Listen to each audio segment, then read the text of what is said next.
Tēnā koutou ko Tahu. Good morning and welcome to everyone.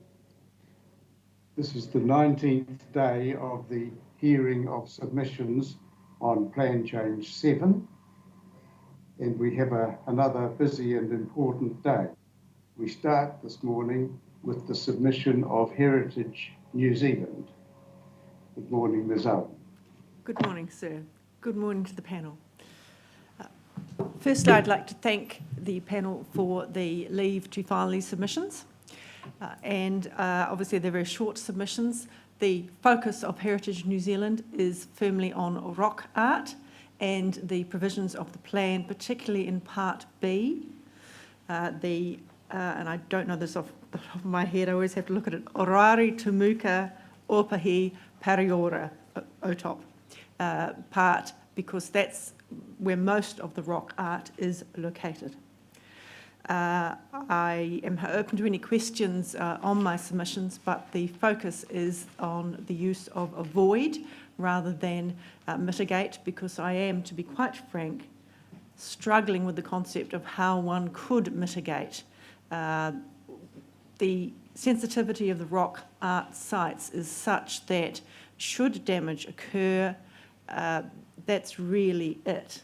My understanding is that, for example, if salt crystals precipitate out, then they're there and they've damaged the rock art.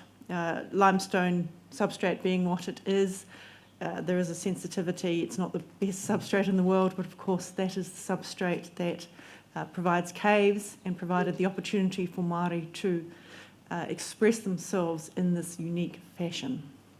Unique, at least in a world sense. I of course acknowledge that there are other places in the world that has rock art.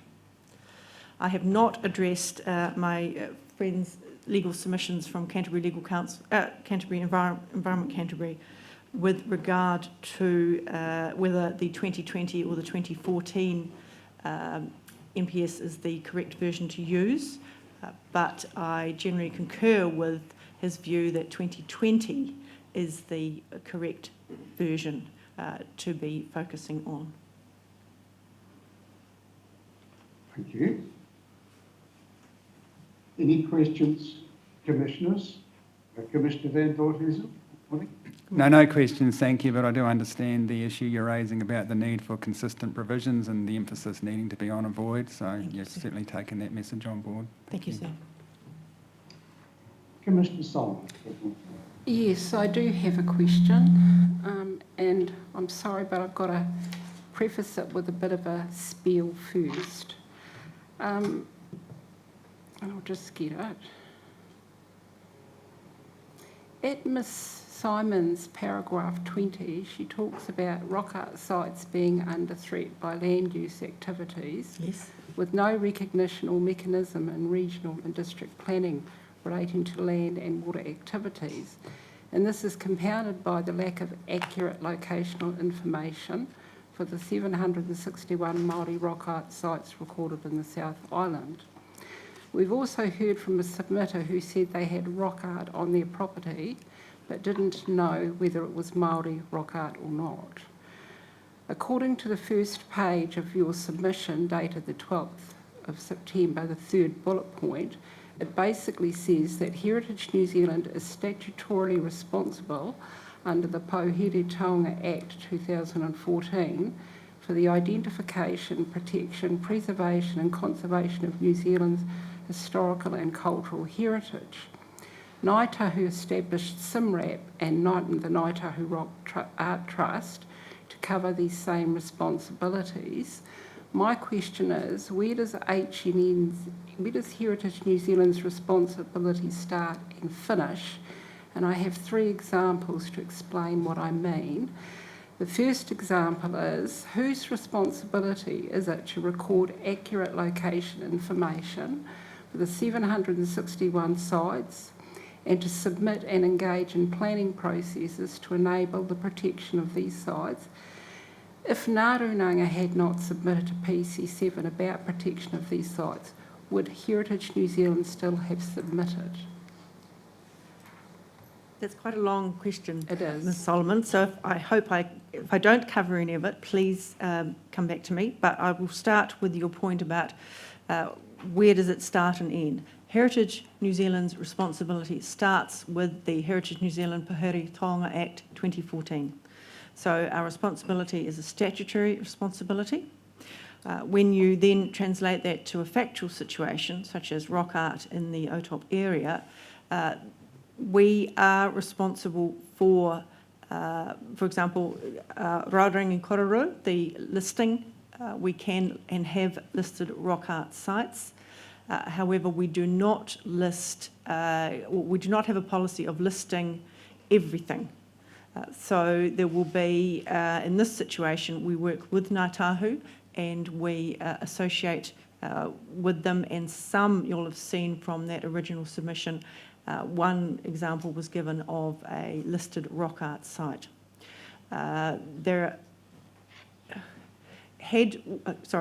part of your question was, would we have submitted had Ngāi Tahu not?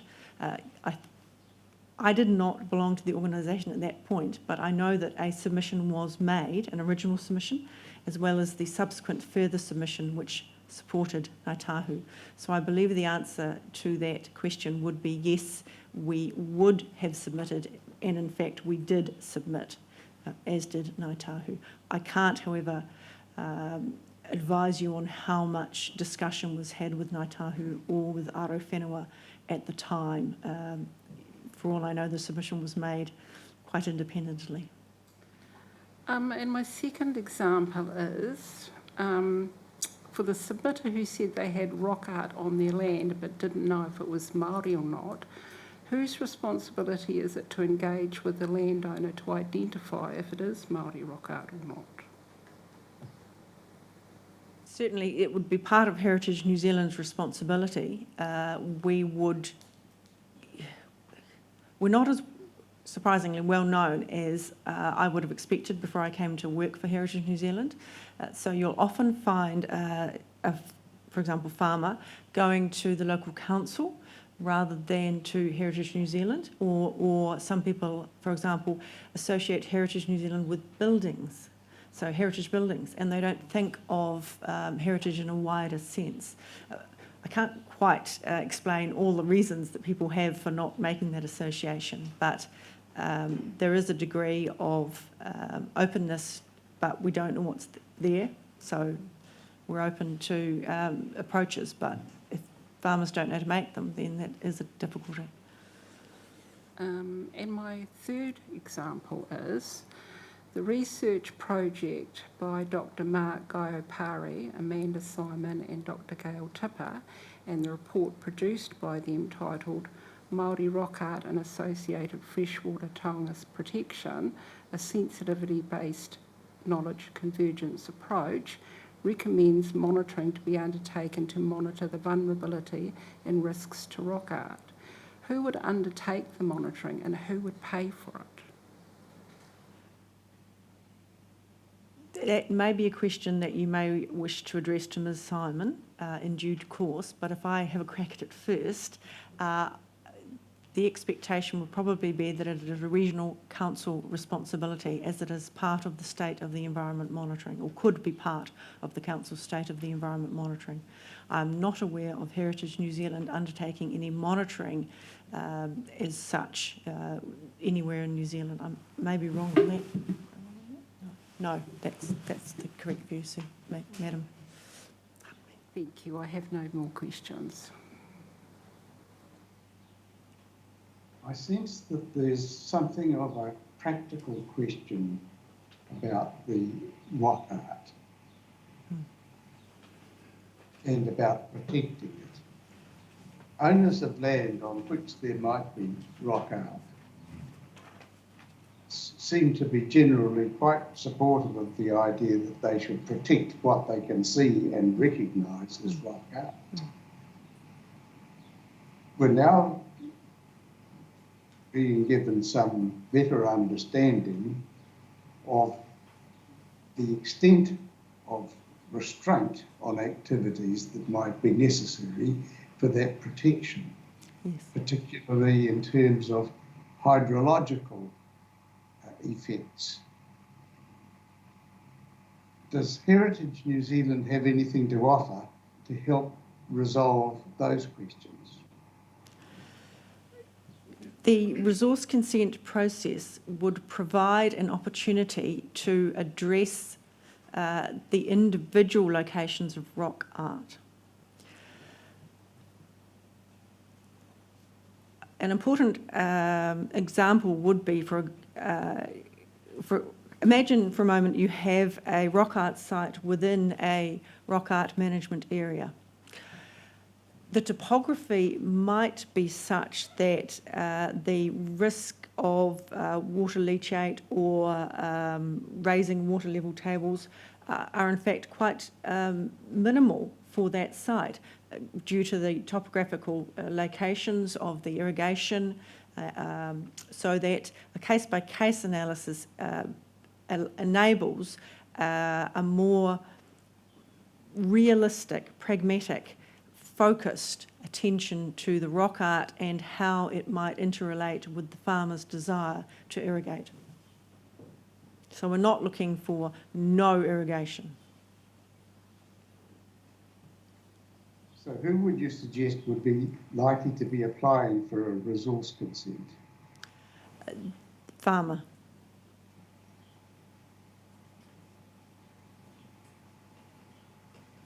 Can you hear in your mind's ear, if I may put it that way, a farmer suggesting, why should he go to all of that cost? He knows where the rock art is. He's quite happy to leave that alone. He's quite happy to welcome those tangata whenua who wish to come and admire it. But he doesn't see that that should be allowed to put him to the cost, Yes. which is considerable, of making a resource consent application just to alter the drainage on his farm. I can hear that in my mind's ear, as it were, sir, and I would have to say that in terms of the farming fraternity, as with every other group, there is a range of responses and a range of sensitivities.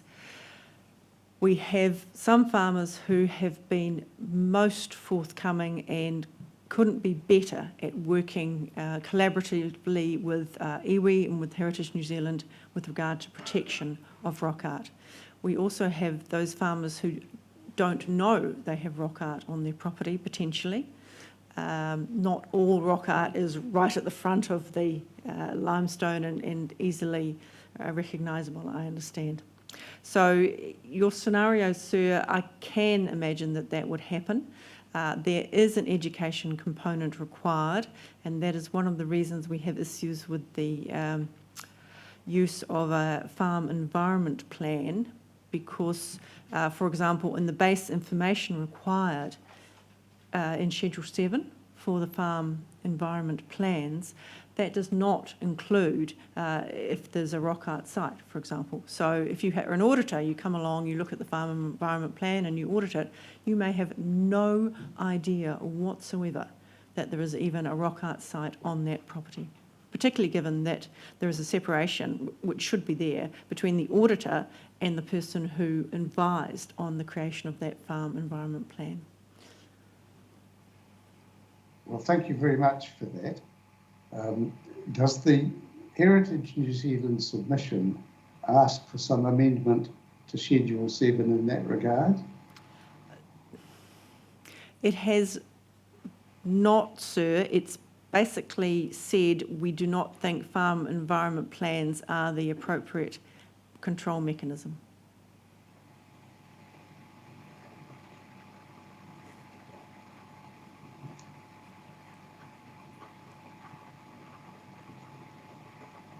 Again, that might be something that is best raised with Ms. Simon in terms of practical considerations. Well, thank you very much, Ms. Owen. Thank you for summarising the submission on behalf of Heritage New Zealand, and thank you for answering our questions. Thank you, sir. And unless there's something further that you wish to add, we'll thank you and move on. Only to say it's lovely to see you again. Thank you. That's reciprocated. Oops, excuse me.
Now we come to the submissions of our Rūnanga, and good morning to Mr. Winchester.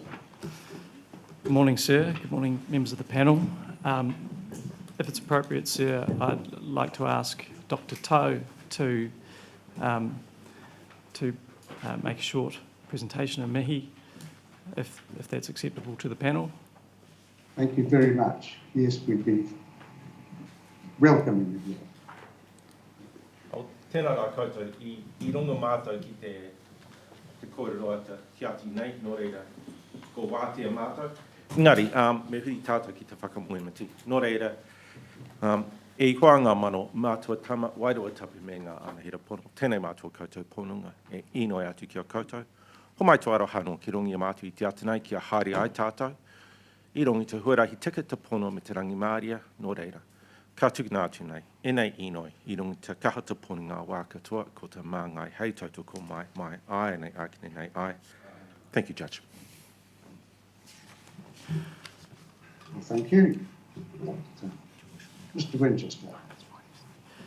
Thank you, sir. By way of, I guess, a bit of housekeeping, I wanted to alert the hearing panel to the proposed order of the Rūnanga case today.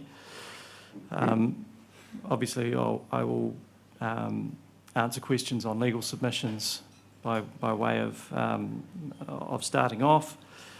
Then you will hear from Dr. Tahu, Mr. Rubin, then Mr. Henry, Mr. King, Miss Simon. You have given leave for Mr. Bragg to be excused, and we're grateful for that, sir. And then you'll hear from the planners at the end, Miss Hall, Miss McIntyre, and finally Miss Davidson. Thank you for that. You have to wait so long to, this, to those, but every bit of it will be of interest. Thank you. I'm grateful for that, sir. Thank you. Now, this morning, an updated summary of evidence of Dr. Tahu has been filed. It is the material change to that is the addition of some further words and thoughts regarding nitrates. Obviously, we're in your hands as to whether you accept that amended statement. Dr. Tahu will read it out, but I wanted to alert you to that. I wonder whether, when the time comes to consider that, whether you will help us to see what part of it is evidence, what part of it is more assertions or submissions or representations rather than evidence. Indeed, sir, and thank you for that. I don't think you do that now, but when you judge the time is right, it's fair that you should know that that's a question that arises in my mind. No, I'm grateful for that indication, sir, and I'll address you on that at that time. I think about the time when I introduced Dr. Tahu. Now, with your leave, I intend to address key points in my legal submissions. I'm assuming they have been read in advance. They have. I think there. Thank you, sir. There are probably two main matters I would like to highlight out of the legal submissions, and they relate firstly to the concept of Te Mana o Te Wai and the National Policy Statement on Freshwater Management, and what the Rūnanga case says the responsibility of Environment Canterbury is in terms of giving effect to that instrument. I've outlined from paragraph 21 of my written legal submissions some context about Te Mana o Te Wai.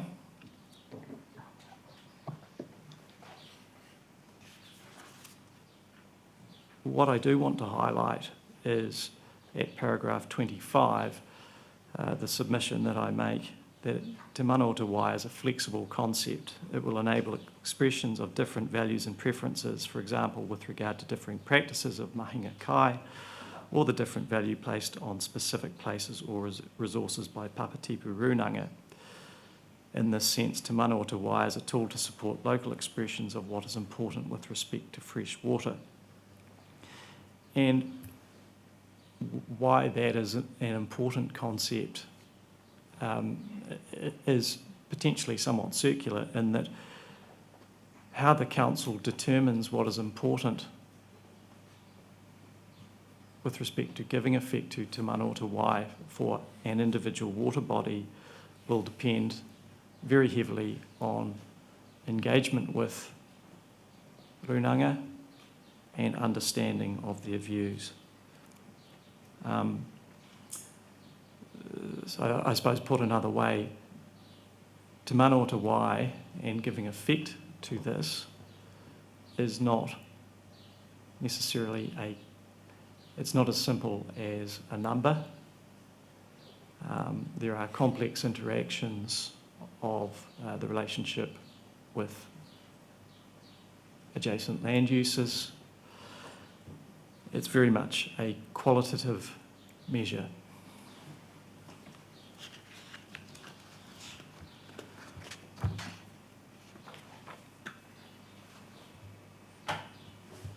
At paragraphs 29 to 34 of the legal submissions, I've set out the key understandings from what is probably the leading case on Te Mana o Te Wai and the National Policy Statement for Freshwater Management when it comes to plan making.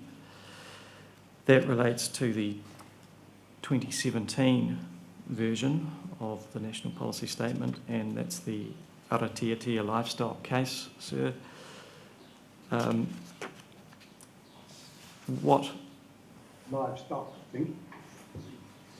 Pardon me, sir? But livestock rather than lifestyle. Correct, yes. I think the critical point to take from that case was that the Environment Court recognised that what the National Policy Statement, or the previous National Policy Statement, and in particular the matter of national significance under that National Policy Statement was intending to do was drive an entirely different way of thinking about fresh water. And I've recorded the key understandings from that case, and I want to put them into context with regard to the National Policy Statement for freshwater that we are now operating under, so the 2020 version.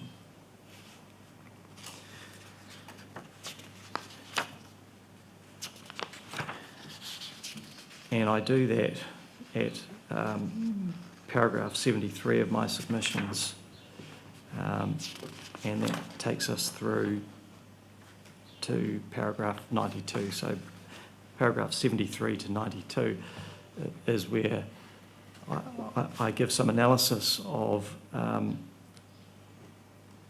how and the extent to which the current National Policy Statement is different I would support the submissions of my learned friend Ms Owen and that of Mr Moore for the Regional Council, that in terms of this panel's responsibilities, it's the 2020 National Policy Statement, which is the one that is in force now, that must be given effect to.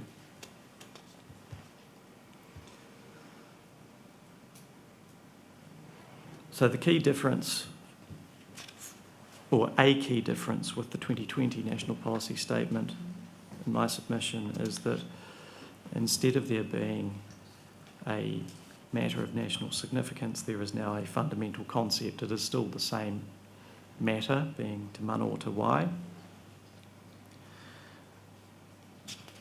In terms of how the fundamental concept of Te Mana o Te Wai is different, it is, in my submission, essentially identical to what preceded it in the 2017 version of the NPS.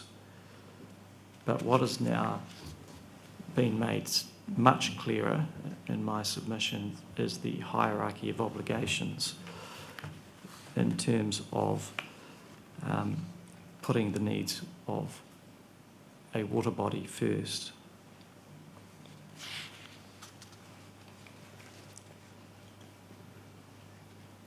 And that is reinforced throughout the text and the provisions of the NPS in my respectful submission.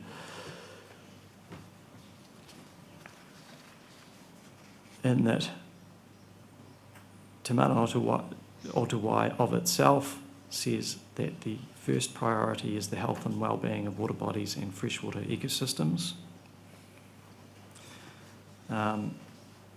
This is in turn reinforced by the sole objective of the National Policy Statement.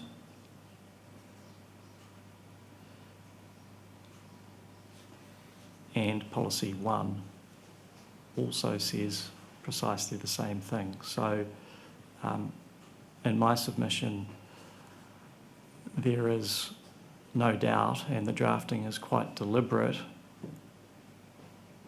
that this National Policy Statement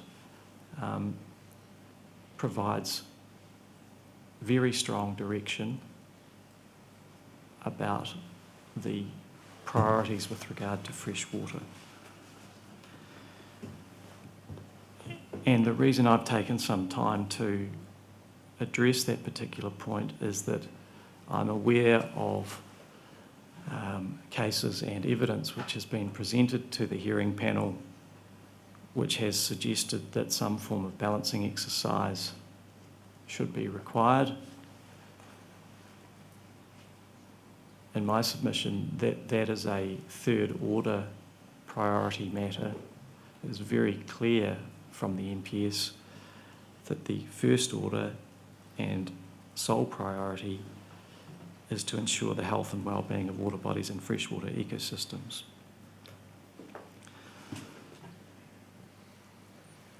And so in that respect, there is a relationship between what this NPS now directs and what the Canterbury Water Management Strategy all of those years ago identified as priorities in terms of uses. So I think it's a useful point to identify where particularly some of these planning exercises in Canterbury started with the Canterbury Water Management Strategy and what its goals were, and now where we've got to with a very firm national policy direction which is trying to achieve largely the same matters and contains effectively the same priorities.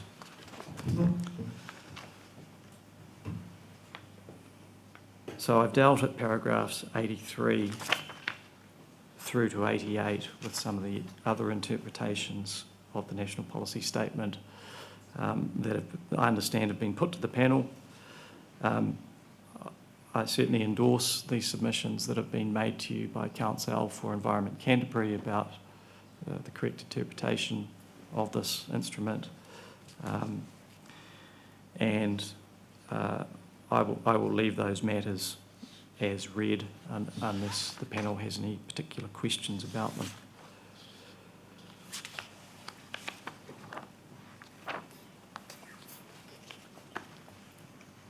I do want to just alight briefly, and it's going back into the submissions, back into paragraph 54 and following, to talk about the zone implementation program process. And that's obviously been a cornerstone of freshwater planning in Canterbury. In my submission, there has been a tendency for process to triumph over substance, and there has been a very strong potential for certain interests to capture the outcome of the zone implementation program recommendations. And in my submission, that's precisely what has happened with regard to the OTOP Zone Committee and the Waimakariri Zone Committee recommendations. It's really back to the same old chestnut, if I can put it that way, of hearing but not listening. Or listening but not hearing, in terms of the very strong, very consistent concerns being advanced by mana whenua about water, about mahinga kai. And it's really only taken the national policy statement probably to crystallise recognition that those matters must be addressed and cannot simply be listened to without being actioned.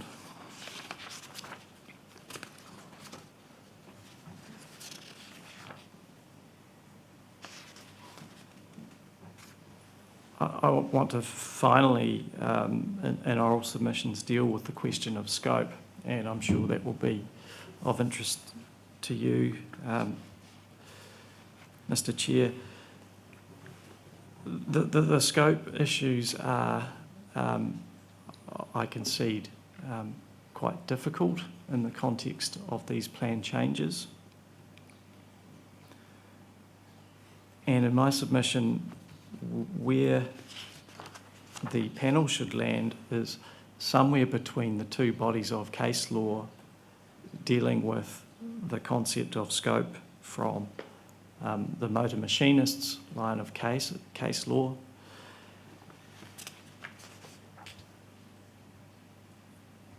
and the decision of His Honour Justice Whata in Albany North Landowners in terms of a full plan review and the different considerations that gives in terms of scope. And the reason I say that is because while it's accepted that these plan changes need to fit into the context of an established set of objectives and policies, they are, in terms of their discrete geographical areas, they're all embracing in terms of land and water. So in that respect, for those areas, the question of scope in my submission tends to be much more in the camp of the Albany North Landowners case, because all issues are on the table when it comes to land and water. And I do not accept that it is an answer to say that a plan change has not chosen to regulate a particular issue and therefore it takes it out of scope. That is a very rigid application of the motor machinists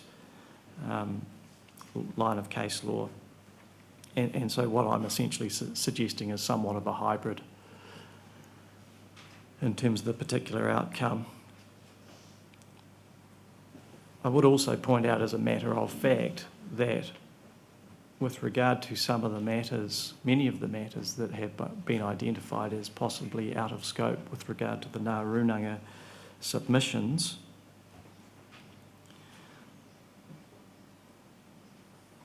the subject matter has been dealt with in the plan changes. Rock art is dealt with in the plan changes. Setbacks from water bodies are dealt with in the plan changes. They are in contemplation. The question is whether the plan changes go far enough in respect to those specific resources and issues, and that is the point that has been advanced by Ngā Rūnanga in their submission. So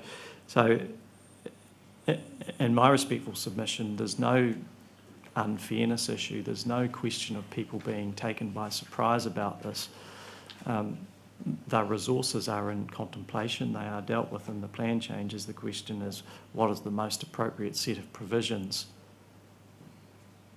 in terms of section 32 and the other applicable legal tests to address those matters. So those are the specific issues I wanted to address you on orally. Thank you for giving me leave to address you on those, and I'm happy to answer any questions arising. Mr. Winchester, we're grateful to you for addressing them as you have, but we may have some questions, not only arising out of what you've said today, but about the total of your updated legal submissions, which we're grateful for, and also about the content of the original submissions that were lodged. Yes. And I'll start to see whether Commissioner Van Voorthuizen has any questions of Mr. Winchester in that area. No, sir, no questions for Mr. Winchester. My questions mainly are for the three planners that we'll hear from later. Thank you. Commissioner Solomon. Yes, I do have a question for Mr. Winchester at his paragraph 25, where you say te mana o te wai is a flexible concept, which I can accept within the context you've given. But in your paragraph 24, you talk about te mana o te wai as a concept which applies for freshwater management for all people. Do you think that there could be a risk for some people to interpret flexibility in how they apply te mana o te wai for their own commoditised needs? Thank you for that question, Commissioner Solomon. I think there's also always a risk that people will come up with a creative interpretation, and in a way that's what lawyers are for. Having said that, if one tracks through the clear direction and looks at how te mana o te wai is defined in terms of that prioritisation of uses, you can only get to a commoditisation position after you've dealt with the first two priorities. So the health of the water body must be assured as the first priority.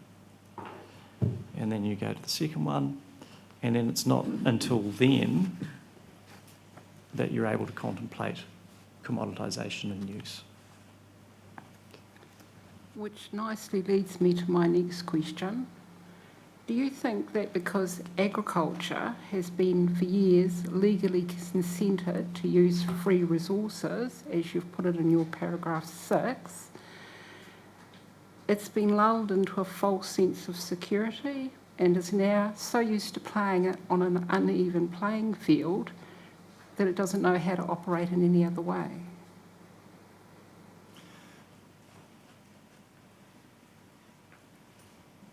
I would defer to some of the witnesses for Ngā Rūnanga to give a view on that.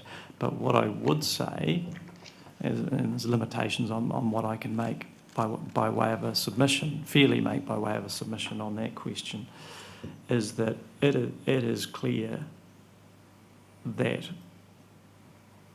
there have been changes in land use and intensification which has occurred unregulated, and that has occurred across the country. It's not just a Canterbury issue. It is very acute in Canterbury because of particularly the nature of the soils and the hydrology of the Canterbury Plains.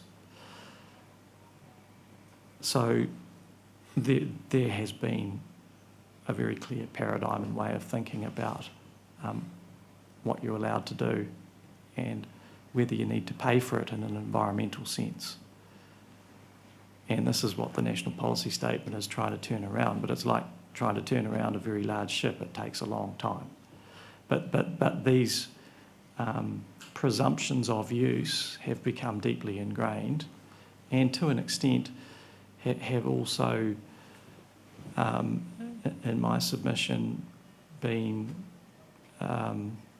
embedded in the council's regulatory decision-making role. The water's there, it is available, what can it be used for, as opposed to asking some of the more fundamental questions. So that's my answer to that question. Thank you. I have no more questions.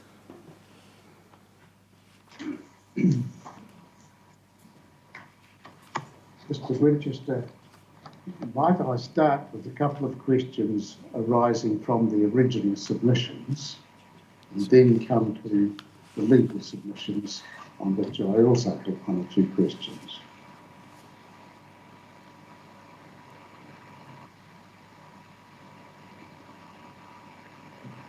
There are, I think, 3 separate original submissions, and I hope no offence will be taken if I try and identify one from the others by saying I'm looking at the submission of Ngāi Tahu.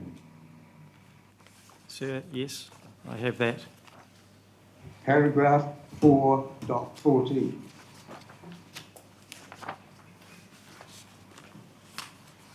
Yes, sir. Assurance is sought that an outcome is not affected by conclusions from so and so. In reading the submission, and one needed to read it closely, it was obviously a carefully prepared document and deserved close attention, but in reading that, I couldn't quite understand what was being sought there. May I put it this way, does a request for an assurance fit with the Schedule 1 process for plan submissions, or are we really focused on looking for improvements to the plan change? In my submission, sir, it's the latter. It's not a process-related issue. It's around outcomes.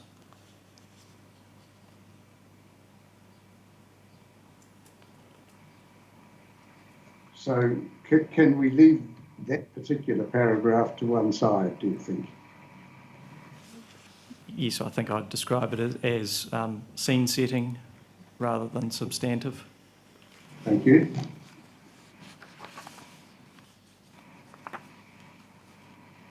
Another question that really, I think, arises more generally from the submission, and I'll put it this way.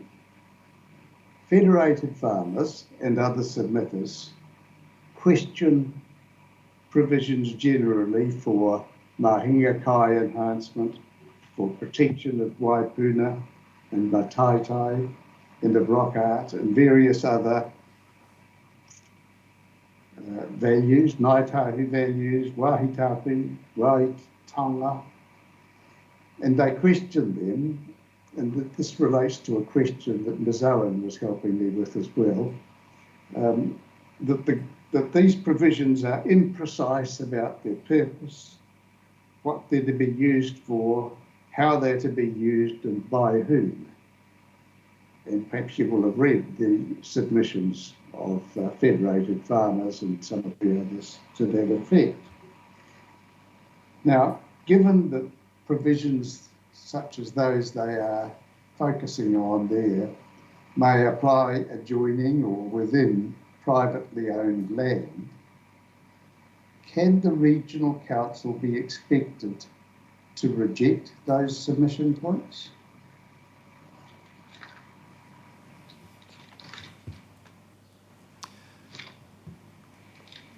Well, one answer to that question, sir, is that tangata whenua values and interests don't necessarily respect private property boundaries, and they are, nor need they respect them. When the history, as has been outlined in the evidence of witnesses like Dr. Tahu, Mr. Rubin, Mr. Henry and Mr. King is considered, the values are well understood and quite pervasive. If individual landowners don't wish to recognise them, that is not necessarily, it is not consistent with the purpose of the Act or Part 2 of the Act, and nor would it give effect to the National Policy Statement for Freshwater Management. So put simply, private property rights are not a shield, nor are they a sword in this instance.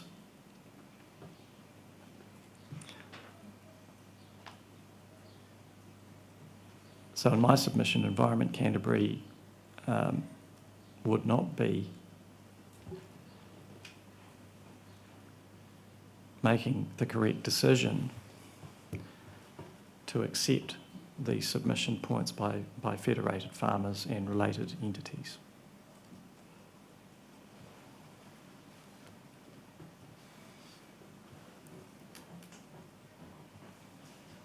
Thank you for that response, Winchester. One more about original submissions, and I'm now looking at the separate submission, Te Ngāi Tuahuriri Rūnanga. I have that, sir. Thank you.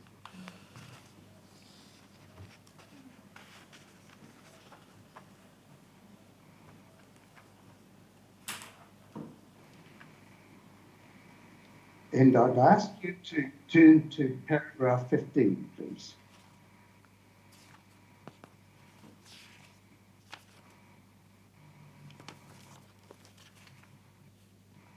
Is that the one on the table, sir?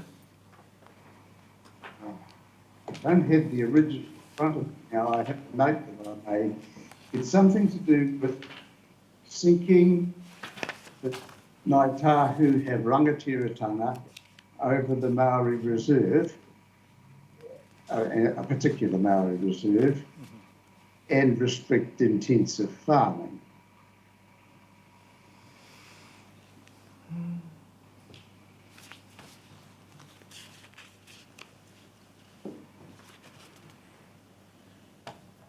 Yes. Yep. I've got it here, sir. Thank you. I'm sorry I wasn't clear. Now, there's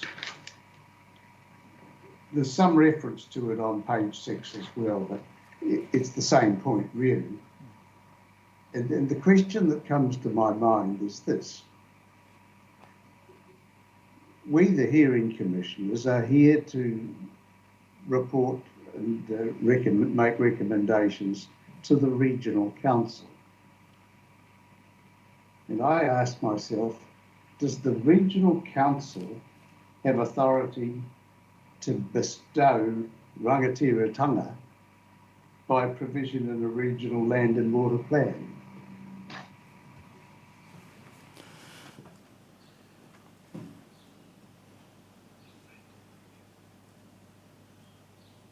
No, my answer to that question, sir, is it is not the council properly acting in accordance with its RMA functions and responsibilities to bestow that. The Crown has already done so through the Ngāi Tahu Claims Settlement Act, and I've made reference in my legal submissions to separate High Court proceedings which are on foot. Regarding the rangatiratanga issue, We'll come to those proceedings later. Yes, but the short answer is no to your question. So the request here for a policy for Ngāi Tahu to have rangatiratanga isn't really to be seen as a request for something that the regional council might do by way of amendment to the plan change. Well, possibly I'll address that from a slightly different direction. A policy which recognises Ngāi Tahu's rangatiratanga over fresh water would, in my submission, be appropriate. It cannot, of itself, guarantee that. That's what the Crown has already done in my submission. So it could go so far as recognition in my respectful submission. And do you think that's what paragraph 15 asks for?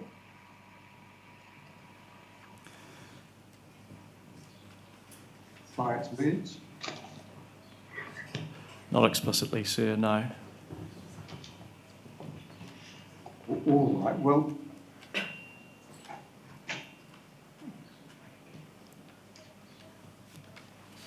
I would like to,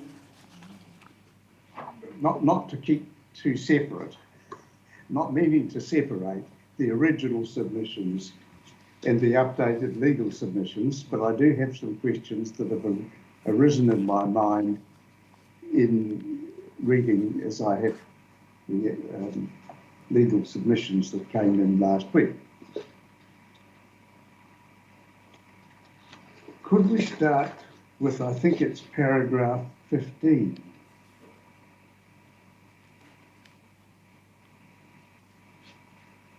Yes, sir. And I'm interested in what relevance our task is in relation to the legal proceedings in the High Court. Does Council submit that the hearing commissioners should consider claims made by Ngāi Tahu in those proceedings? No, sir.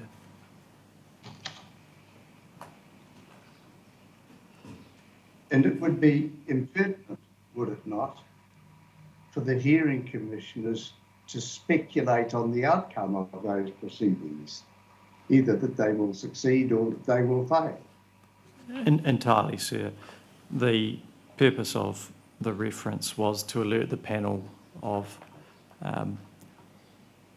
what is happening. It's contextual information, sir. I'm not expecting or asking the panel to go further and interrogate that claim or indeed reach your own views or conclusions on it. It's really to make the point that in terms of the current state of play with regard to resource management planning in Canterbury and the current state of fresh water, that there has been a need to take a number of steps, one of which is, of course, properly appearing before and advancing a case in this forum. But there are also other parallel processes in play. And that's as far as I really need to take it, sir. But I'm not asking you to do anything more about that.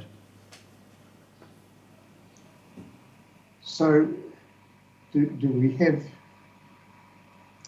two contemporaneous proceedings that at least to some degree overlap? Well, I'm not counsel on the rangatiratanga claim, sir. I have read the statement of claim.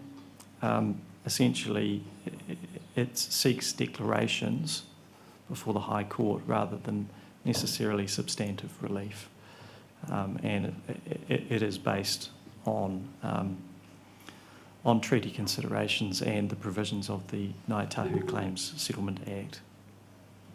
So it is not necessarily an RMA proceeding.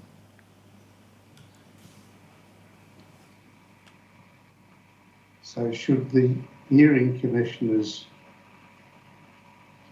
defer completing their task until there's some outcome on the High Court proceedings, which I suppose we should acknowledge is at an entirely different level in the hierarchy of decision makers than council hearing commissioners? No, sir. Ngā Rūnanga is anxious that you proceed and determine Plan Change 7 and is not asking that you defer it pending the outcome of the High Court proceedings. So there's just a sense that in a way what we do is superfluous in the light of some proceedings in a court of high status. No, sir, I didn't intend to convey that message, nor is that the view of Ngā Rūnanga. Indeed, achieving better quality regulation, better quality resource management policy as it relates to fresh water is incredibly important. Giving effect to the national policy statement is regarded as incredibly important. So there is no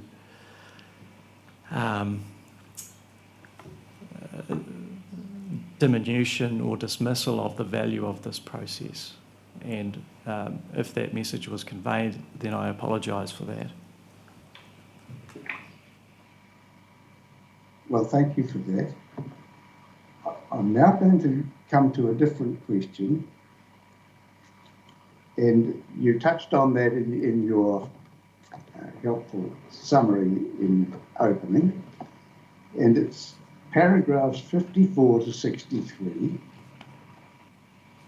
the Zone Implementation Program addendum process. And if I've understood it correctly, these are paragraphs which summarise Ngā Rūnanga's disappointments in and grievances from the processes that followed prior to notification of the plan change. And the question that I asked myself, and I therefore tell you about, because I'm sure you'll be able to help me with it, is does the Independent Hearing Commissioner's mandate extend at all to the pre-notification process? Or is it rather a separate, independent, but later process that we're involved with? Is what we do rather a constructive process of considering what improvements to the substance of the plan change can be recommended from the various requests detailed in submissions lodged in response to the plan change as notified? You are correct, sir, that your process is separate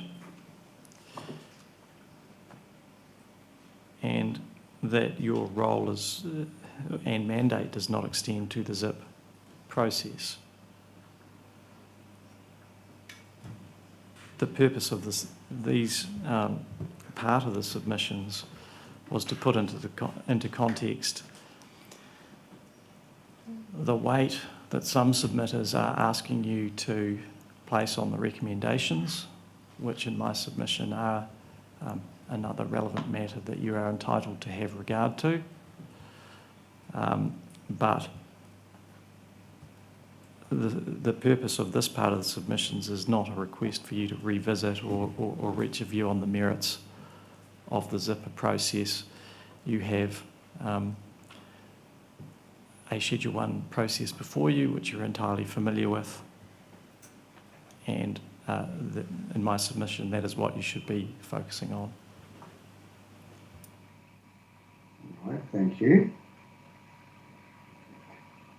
Here's a rather more confined question, Mr. Winchester. I'm looking at paragraphs 66 to 71.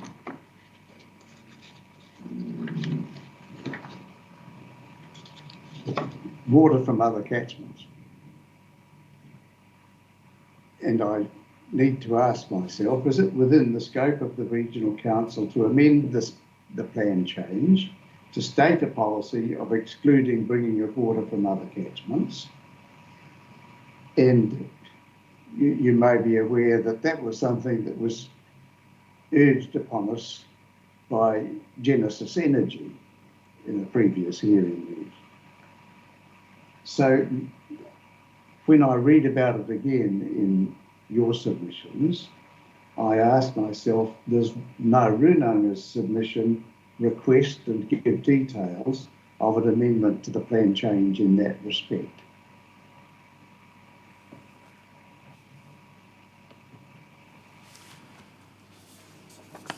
In other words, is this an issue independent hearing commissioners can recommend an amendment within scope? If it should be satisfied after hearing all of the cases that this is what we should do. Sir, I'd want to carefully read the original submission on that point. My understanding is that the concern has been consistently expressed. I guess your question is, has it been clearly expressed in the submission to the extent it provides you with scope to do that? Or somebody else's submission even. I mean, possibly Genesis. Indeed. Didn't look. Yes, I'll have a closer look at that, sir, and with your leave, come back to you on that. But as to whether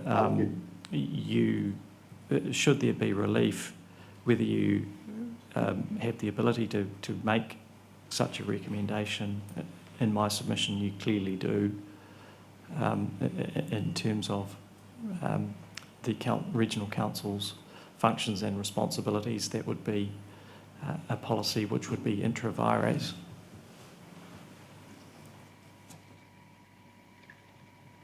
I'm coming now to a question which you touched on in your oral remarks earlier as well, which is related to the question of scope, and it's related to motor machinists and North Albany and all of that. And without having the clear presentation that you gave it today, I was wondering whether, according to the strict stare decisis doctrine of precedence,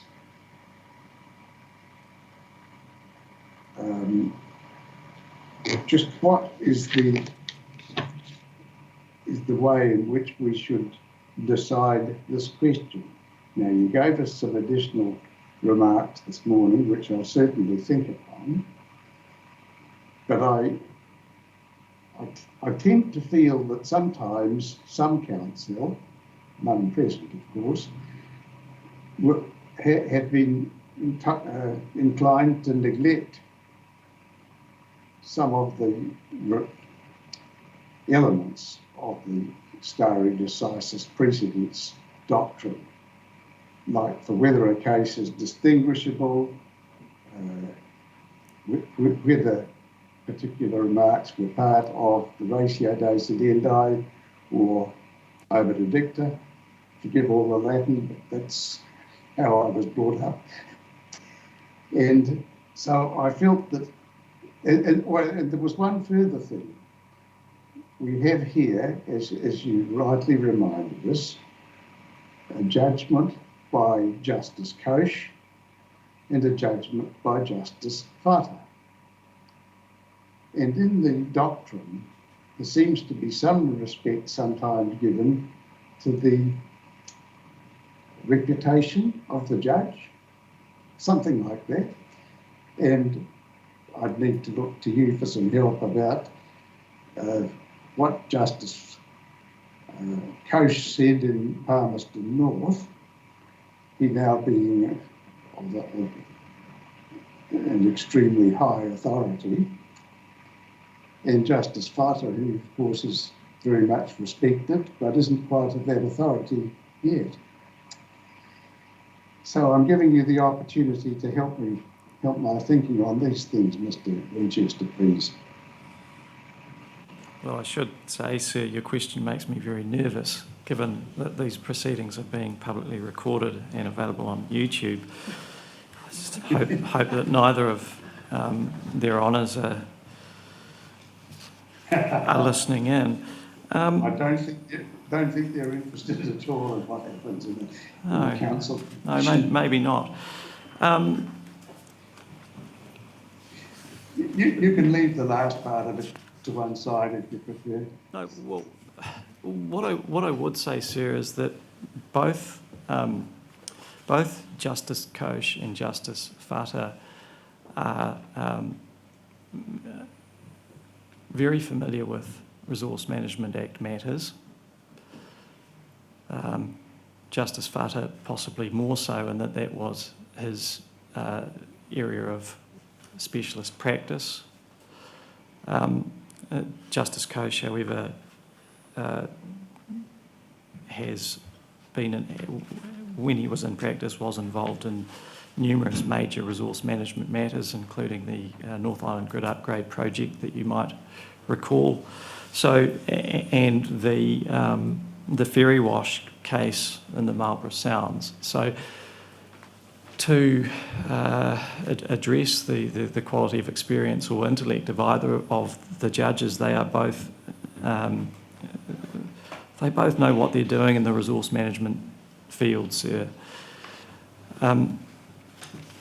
When Justice Koch issued his judgment in motor machinists, he'd only relatively recently been appointed to the High Court bench. He's now, of course, the President of the Court of Appeal.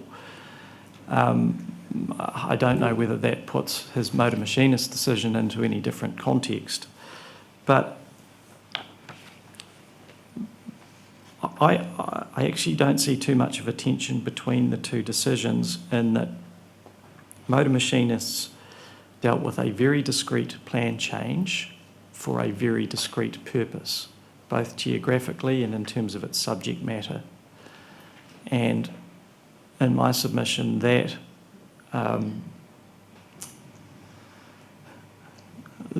explains the quite firm view about scope that was reached in motor machinists.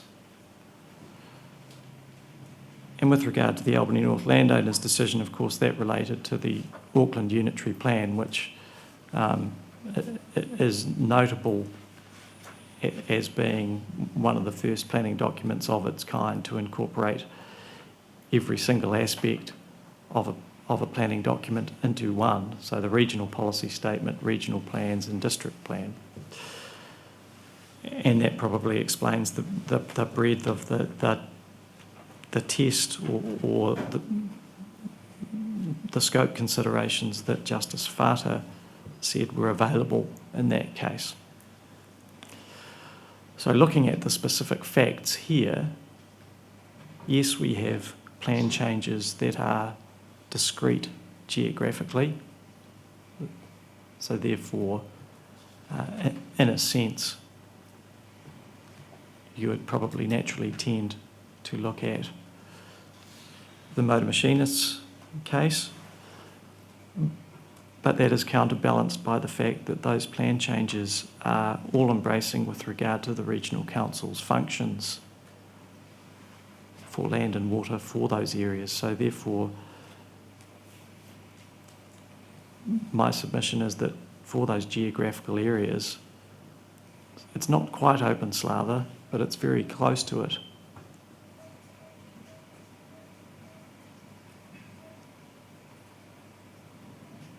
And in terms of the underlying legal principles of fairness and natural justice, the history and the context and the subject matter that these plan changes deal with is fairly and squarely related to the very same concerns raised by Ngā Rūnanga. So what Ngā Rūnanga is raising is not a new issue or consideration of a new resource. It's really around rigid approach. Doesn't really have that much relevance to the present circumstances.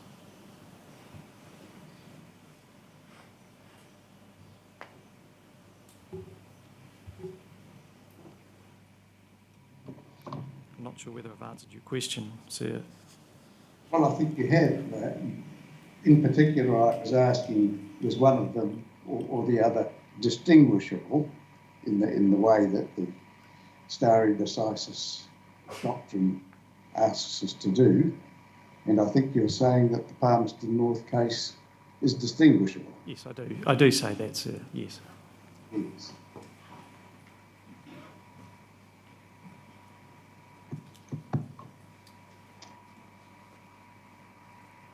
Maybe move on then, Mr. Winchester, and thank you for your assistance with that. But moving on to the hierarchy, we're definitely needing to be focused on the hierarchy, as you rightly say. But I'm not sure that I understood fully something you said in your oral remarks earlier about priority 2. And perhaps I can put it this way. Does priority 2 include production of food? And does it include provision for recreation?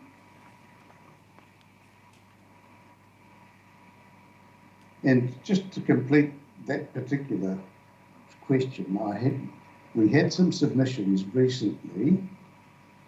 No, I think we are to receive some submissions later this week. That priority 2 only applies in precedence over priority 3, where there is a choice between one well-being and another. So I'm not clear whether the priorities are only intended to apply where there is a relationship between one class of the subject matter of the priorities and another.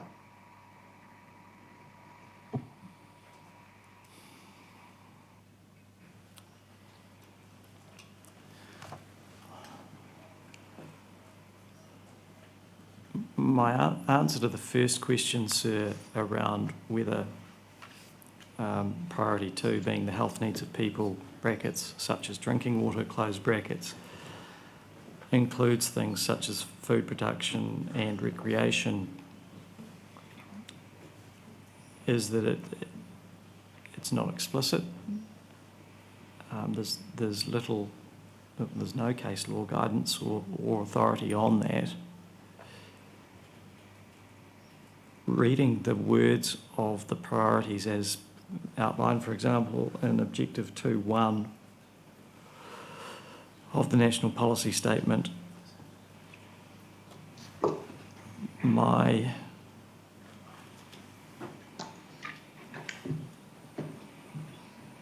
suggestion is that those matters would probably fall under the third priority, particularly recreation. The health needs of people, I suppose, is directly related to their ability to access food supplies.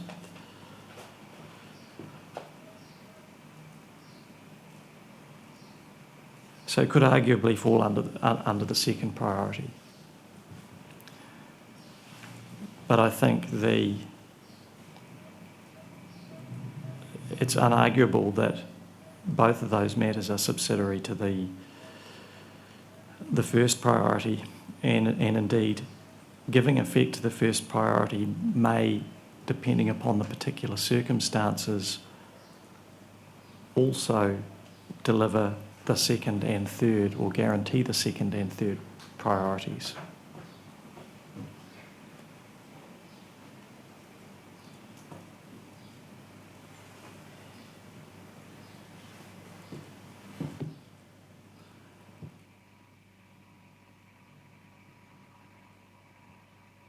And thank you very much for that. Did you feel that it's sufficiently within the ambit of what you're doing here today to comment on the submission that I tell you about, which suggests that the precedence is only a matter where there's a choice between one well-being and another?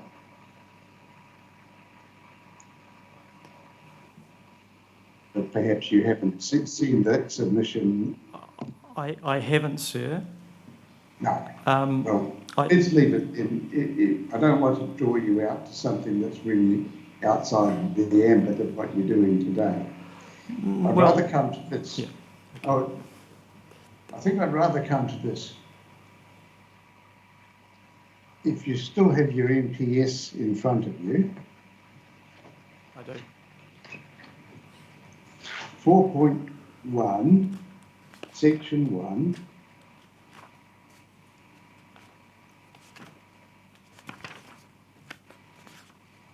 It's page 35.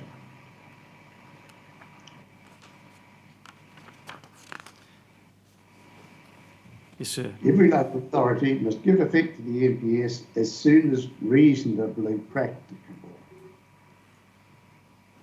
So I ask, do Ngāi Rūnanga have a collective view about what time should reasonably be allowed in practice for achievement of the objectives? Well, I think hopefully the answers come through clearly from the evidence and submissions, sir, that what is reasonable or reasonably practicable is that it must happen sooner. The changes must be dramatic and must happen quickly and immediately in order for the impacts of the current regime to be turned around. And reasonableness needs to be seen in the context of history as well. And what I mean by that is that the evidence before you is very clear around concerns being expressed at very rapid degradation of water quality, and that has happened very quickly and has had incredibly significant impacts and will continue to for future generations unless something is done very swiftly and decisively. So the answer is probably what is reasonably practical from a Ngāi Rūnanga perspective is that change should happen straight away. As to whether that is realistic in the field, as it were, that's, you know, that will be dependent on how much longer existing consents have to run, and the current state of the environment. So one needs to be realistic in that regard.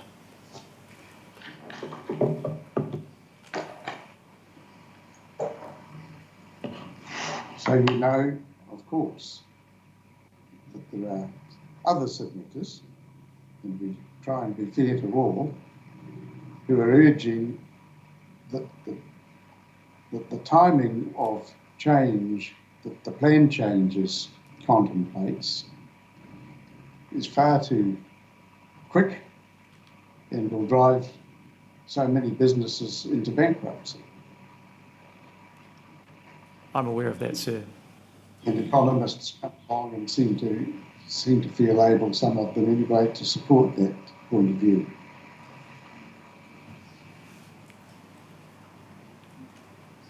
I'm aware that you have heard a large body of concern about that, and in some respects it might be have been described as somewhat of a one-way street to date. Oh. But it is We've not. always known you were coming. It's not a popularity contest, sir, and I know that you understand that, and nor is it a numbers game. So Yes, fully agree with it. certainly I can express confidence on my client's behalf that you and your fellow panel members understand the task in front of you. What I would say about costs on other sectors is that they need to be seen in the context of what has been paid to date by way of the cost of regulation. The answer is generally very little, if any. And in turn, that raises a question around the sustainability of individual business models and practices. And that is not something that Rūnanga is responsible for. It, of course, has its own businesses, which you've received evidence from Mr. Bragg about. So Yes, very interesting too. it considers that there is another way. So that's probably as much as I'm comfortable saying about that, sir. And it may be something that's better put to some of the witnesses who will no doubt have reasonably firm views that they want to advance.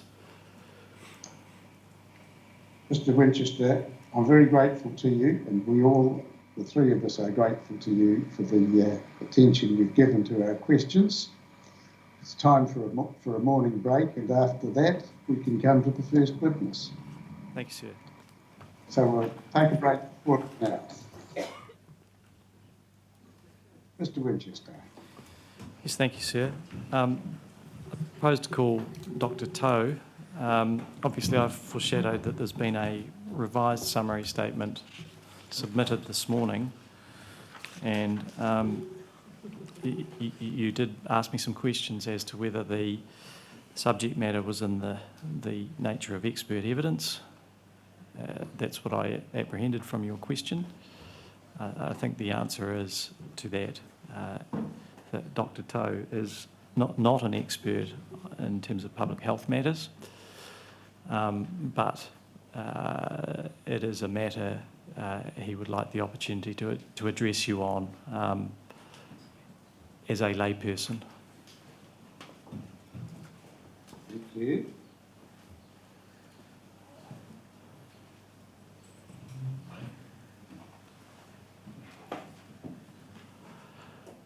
And I should also say, sir, some of the questions you posed to me, I did indicate that some of the witness team may be well placed to make a comment on from their perspective, from a cultural perspective.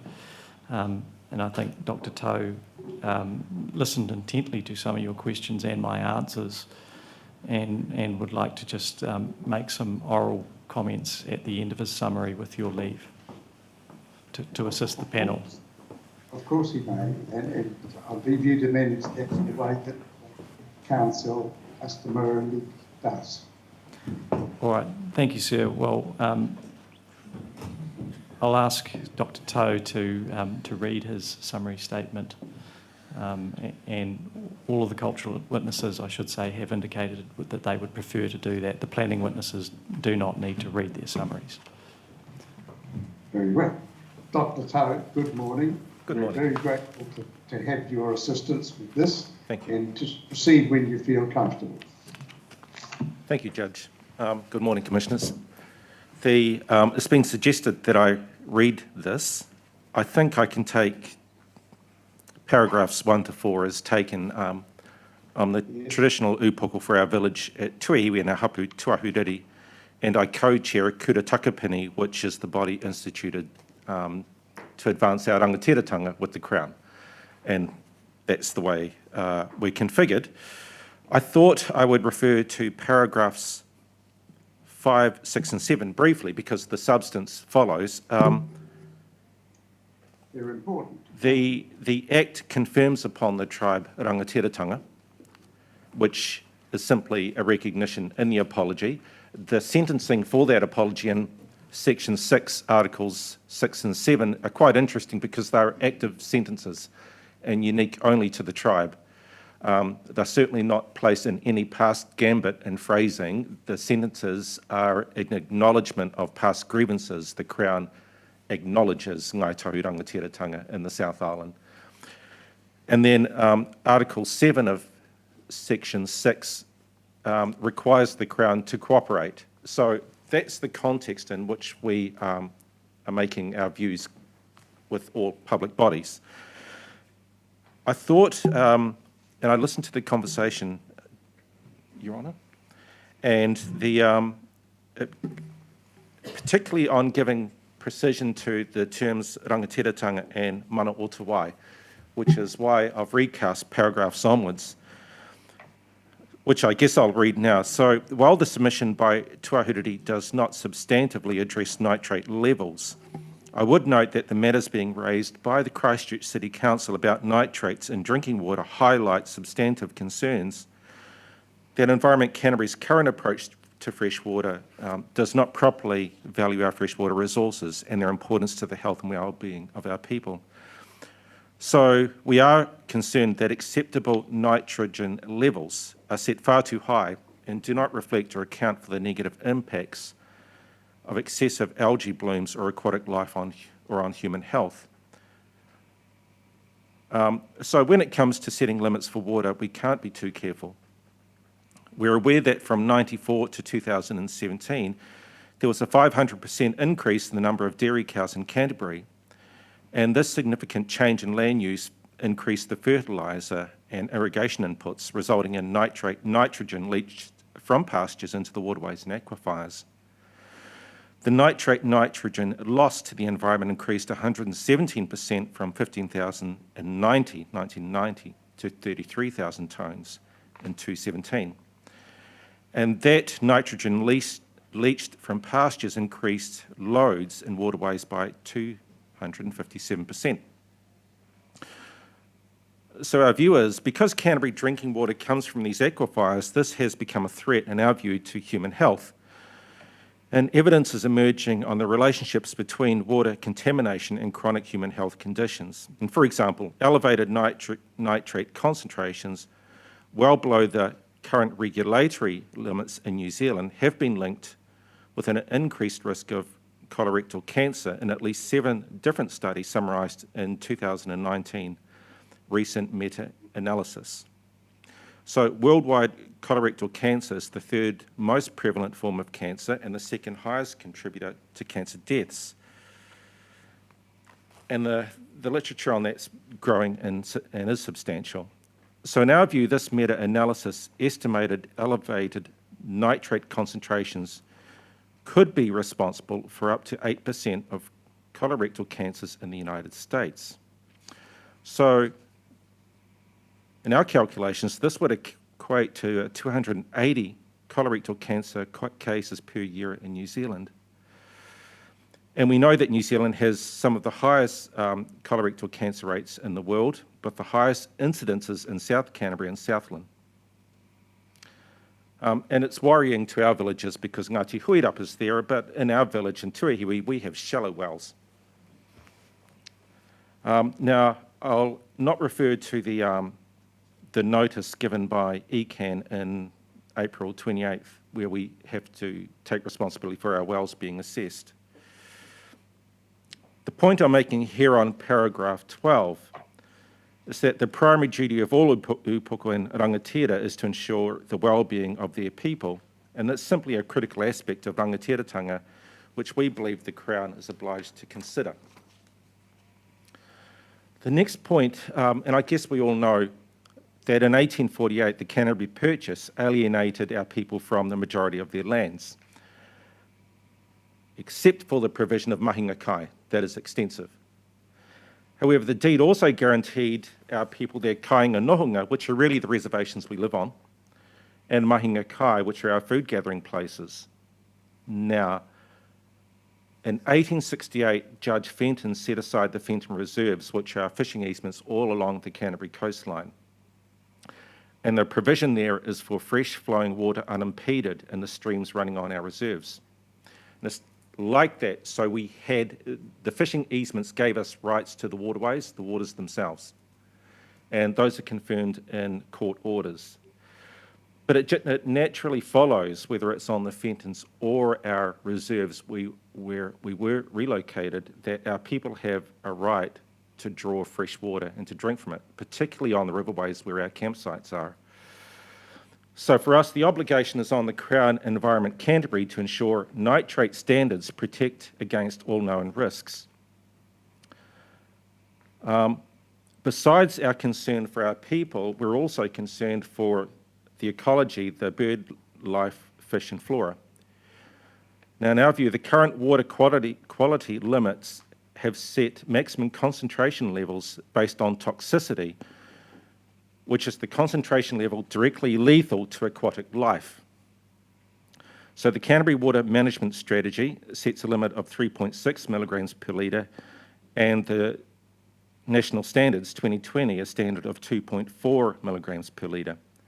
But our view is nitrogen concentrations many times less than toxic levels are also lethal to aquatic life through the secondary effects of excess algae growth.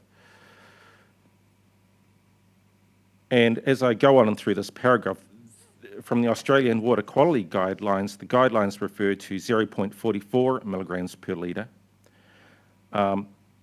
is the concentration level at which sunlight and warm water causes excess algae to grow. And that obviously has an impact on the aquatic life there. So for Ngāi Tahu, in our Act, the aquatic life and the bird life there are part of our Act and Tonga species. So our rangatiratanga extends to those and our need to protect them.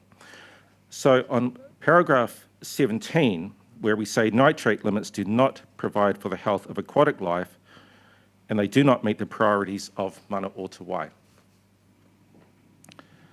I just want to go to, in 2018, a water task force was established by the Crown to examine, among other things, nitrogen limits for water.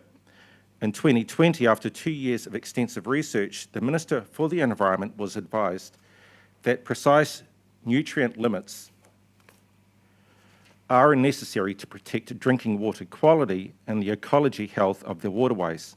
Their view was that a nitrogen limit, the bottom line of 1 milligram per litre, was recommended. So, in our view, at a minimum, Te Mana o Te Wai requires that a nitrogen bottom line of 1 milligram per litre be set. Now, in our view, mana and Te Mana o Te Wai is when anyone with mana, anything, enhances the status and the mana of every other thing. So our job in our community is to enhance our people, but the same thing applies to the environment, the ecology, the fish, the bird life, whatever. If the water does not do that, it does not have mana. Now, we're simply aligning our traditional worldviews with the science and the data that we have, and we tend to take the view of the science forum referred to in this, which is 1 milligram per litre. I touch briefly on minimum water flows.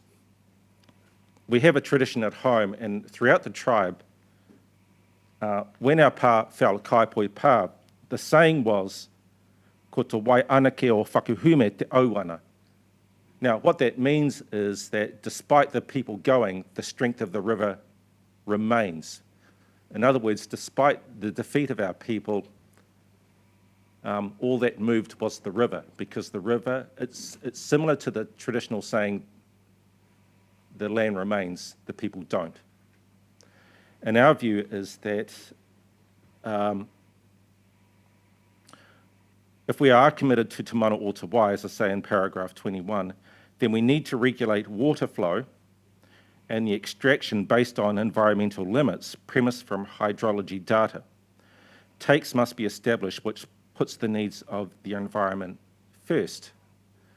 And that's an indicator for us on that.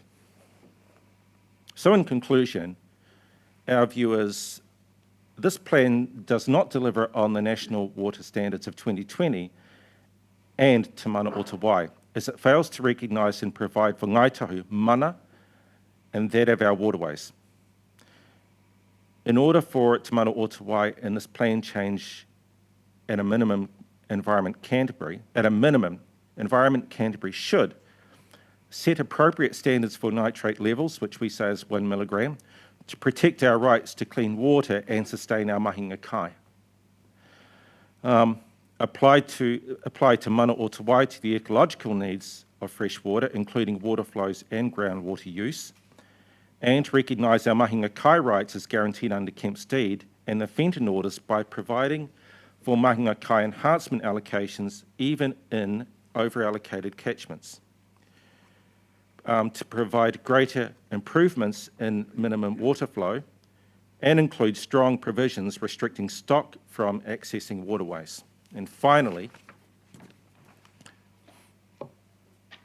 rebuild our mahinga kai resources through the inclusion of the Ashley Estuary Tiakaka, which is what we call it, and the Coastal Protection Zone. The importance of this area for mahinga kai cannot really be understood, and it is critical that we have protections for our remaining taonga.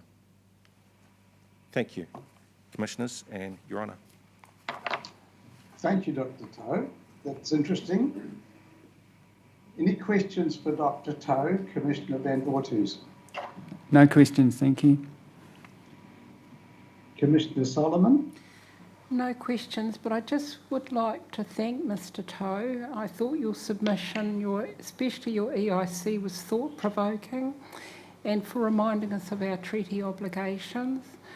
And thank you also for explaining the full meaning of kūtikitai, and that it's not just about geographical features, it's about interconnectedness and seasons and locality and allowing them to guide the optimum time to hunt and gather.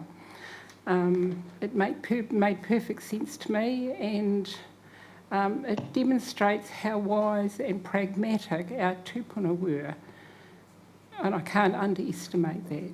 Thank you.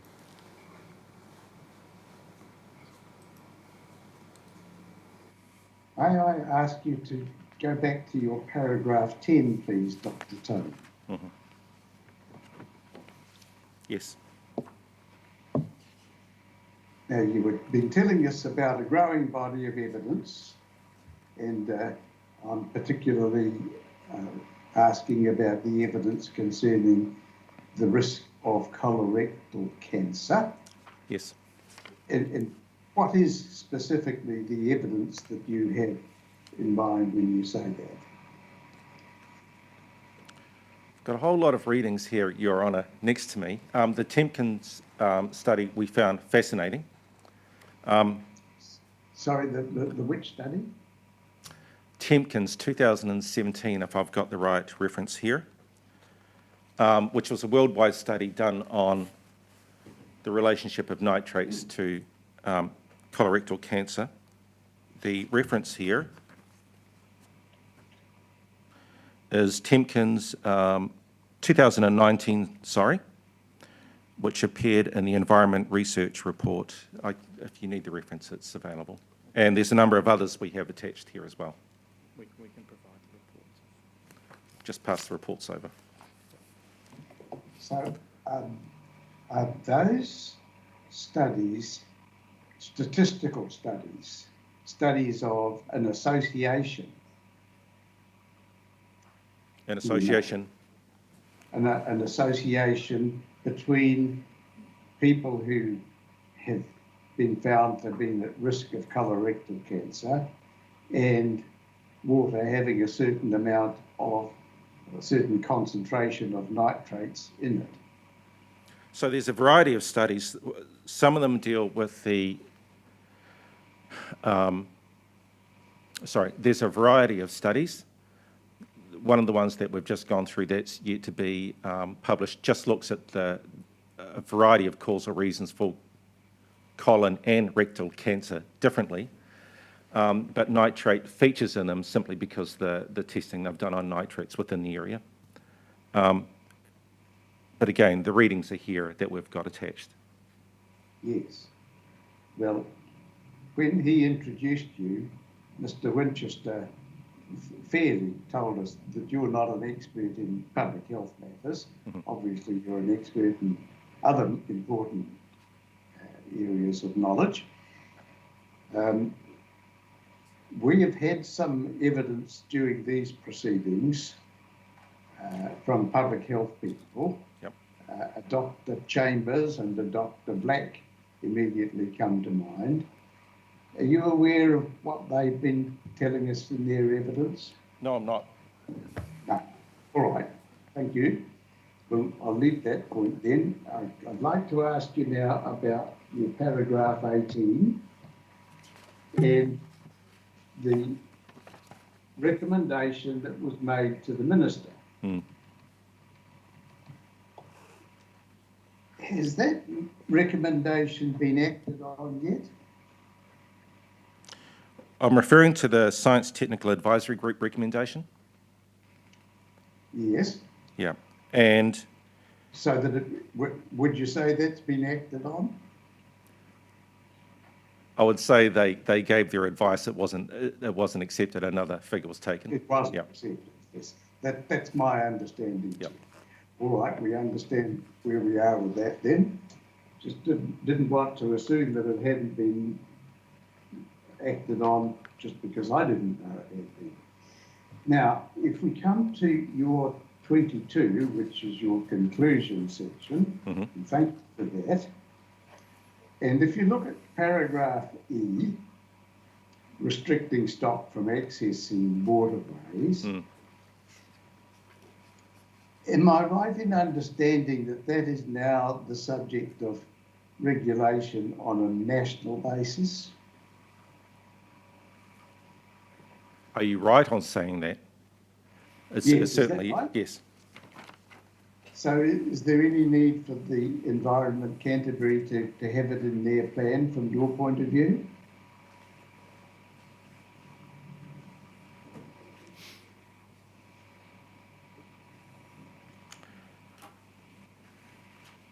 I think within our village, we certainly need to make it an issue, and we need the capacity as part of rangatiratanga and the provisions in the Resource Management Act, that our village has those authorities, certainly within our village immediately. I'm reluctant to say no, Judge. That's all right. I'm not asking you to say anything you're not comfortable about saying. I'm Right. only wanting to know whether your inclusion of that is that you're asking something more to be in the plan change than is there at the moment, or is it a matter of you'd like to see it implemented more effectively? I would think both, Your Honour. All right. Well, thank you, Dr. Tahu. I appreciate your evidence statement and all the time and effort you've gone into preparing that. And thank you for the summary as well. And Thank you. especially thanks to come and answer our questions. We're great. Well,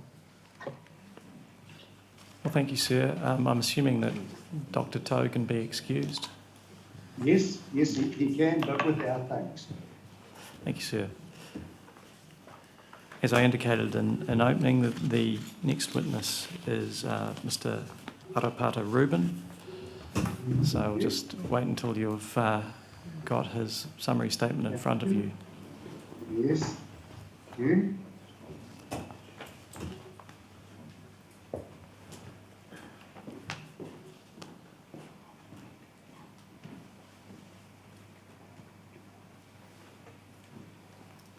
Yes, I have Mr. Reuben's statement, and I've read it, and I think we've all read it. And we also had the summary that he presented last week. Thank you, sir. As I indicated, the cultural witnesses would like to read the summary, so he will proceed now, with your leave. Yes, thank you, Mr. Reuben. Kia ora koutou, nā kai kōmihana. Just very quickly, yeah, my name's Arowhenua Ruben. I've lived in Tuahiwi, probably majority of my life, or about 4 or 5 years.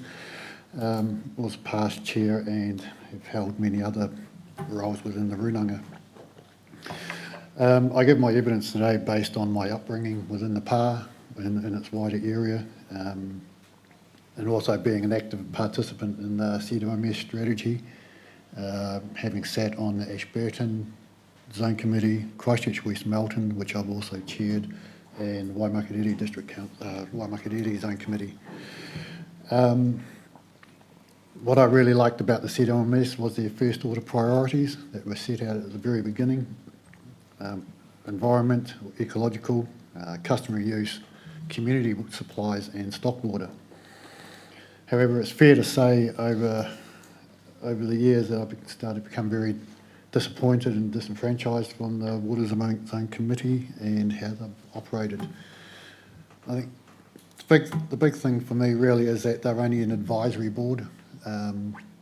We can give advice and that's it. It's whether it's taken up or not is another matter, particularly when I'm representing Ngāi Tuahuriri's values. I'd also like to thank you for letting me follow Te Māori, because he's taken up pretty much covered quite a bit of what I was about to talk about, particularly around rangatira and kaitiakitanga. Well, I just want to emphasise that our mana whenua rights are accompanied by our kaitiakitanga responsibilities as well as our rangatira. As Te Māori has also alluded, mahinga kai is central to who we are as Ngāi Tuahuriri, Ngāi Tahu.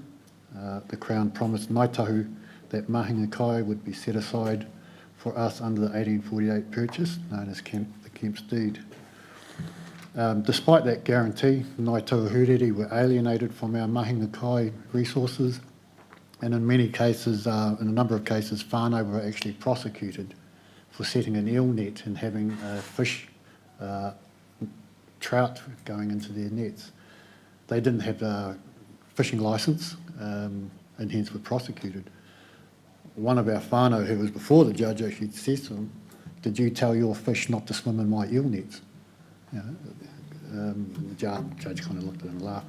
But this was normal practice. We were also excluded from our forests, our weka trails and our rat trails. Weka were considered a pest by farmers, and they would just shoot them and leave them to die in the fields rather than allowing our whānau onto the farms to harvest them. Appended to my evidence was a reproduction of the black maps for the Waimakariri zone, and you see that there was quite a substantial amount of water bodies surrounding the land between the Waimakariri and the Rakahuri. This area was teeming with numerous amounts of wildlife, many species of duck, tuna and fish. However, over generations we've seen those water bodies disintegrating to mere puddles today. Puddles that have not been able to sustain Ngāi Tuahuriri whānau as they have for many generations before us. I've talked in there around whitebaiting season on the banks of the Ashley River that were lined with whānau in our huts and caravans. Whitebaiting was a time of learning, a time of doing, and working together as a collective. Today, there's disjointed whitebaiters up and down the river scrambling for what little bait's left. The watercress in the Cuss Main Drain and silver streams used to grow so proficiently that the tuna were actually living in amongst the watercress, and quite often while you're picking the watercress they'd be nibbling away at your toes. Today when I take my children down there, we're lucky to see any watercress at all, let alone any tuna. These rivers no longer support the abundance of mahinga kai species that once nourished our Tuahuriri whānau. The water is not there, and agriculture and urban use has resulted in extensive pollution. I still harvest watercress with my son, but in very limited places. Urbanisation and agriculture has played a significant impact on those watercress patches.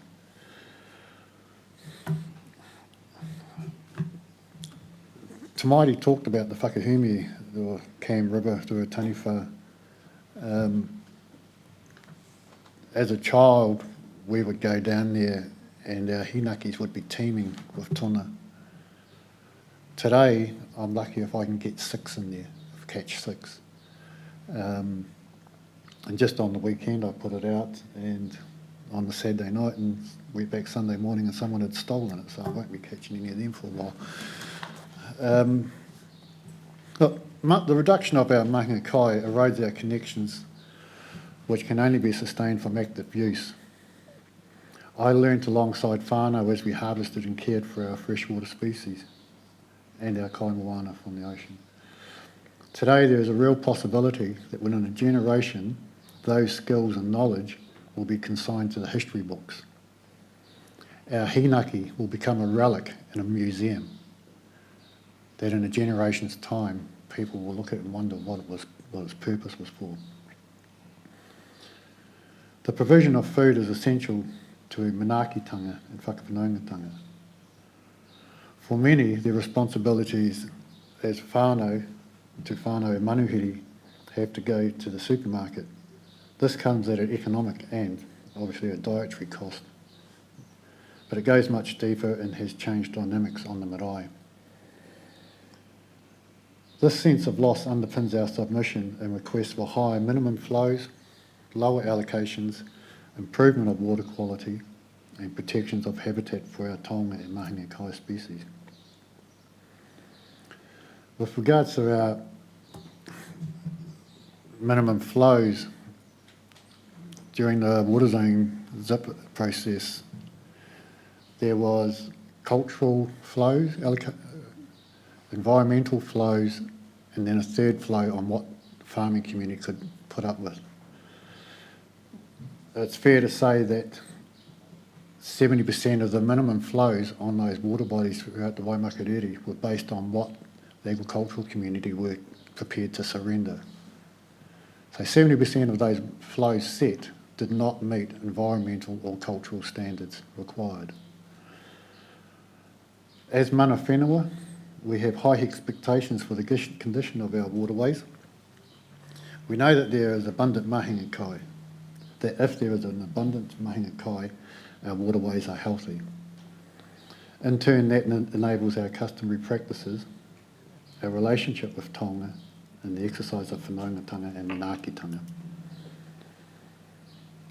The 2017 Cultural Health Assessment and Water Management for the Rakahuri Waimakariri Zone Report seeks water quality and quantity at a level that, at a minimum, would provide for a flourishing population of indigenous species. My understanding is that Environment Canterbury view these proposed limits as aspirational and likely not achievable for economic reasons. But our roles as rangatira clearly set out our responsibilities of upholding those recommendations. Our reserve land in particular is particularly important. We want to be able to utilise our lands and the waterways flowing near them. And while we welcome the Tiakiaka Coastal Protection Zone, we would like similar recognition and protection of the waterways surrounding Tuahiwi.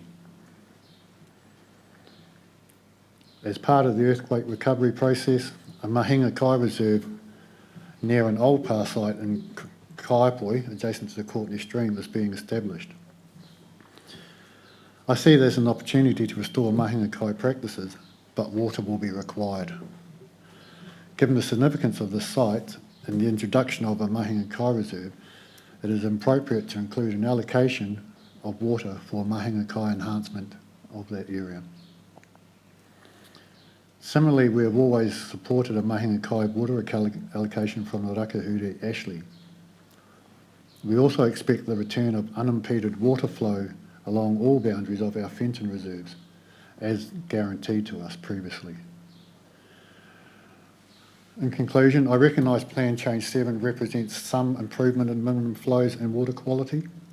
However, it does not adequately recognise and provide for mana whenua, ancestral, historic and contemporary values, rights or interests.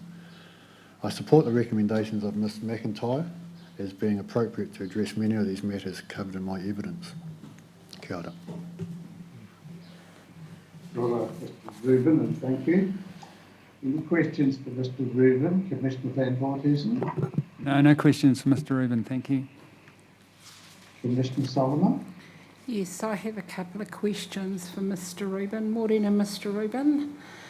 I was going to ask you about the Fenton reserves, but Dr. Tahu's answered my question. I wanted to know where they were because I've heard all about the Fenton reserves over the years, but he's answered that question. They were all along near the coast, all the waterways. Is that where they were? So my understanding was the Fenton reserves were set aside through the area of Kemp's Purchase, the Canterbury Purchase, so from Purako Nui in the south, just north of Dunedin, all along the coastline to Kaiapoi. Yeah.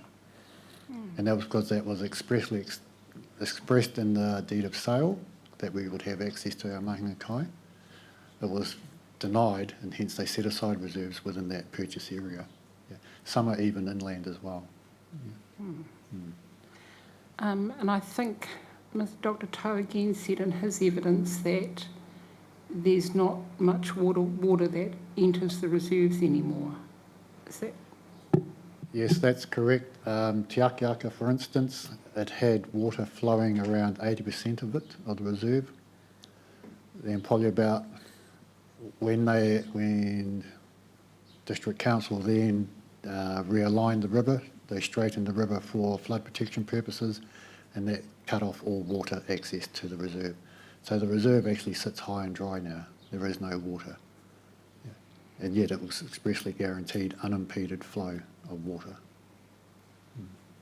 Is this the Waimakariri District Council?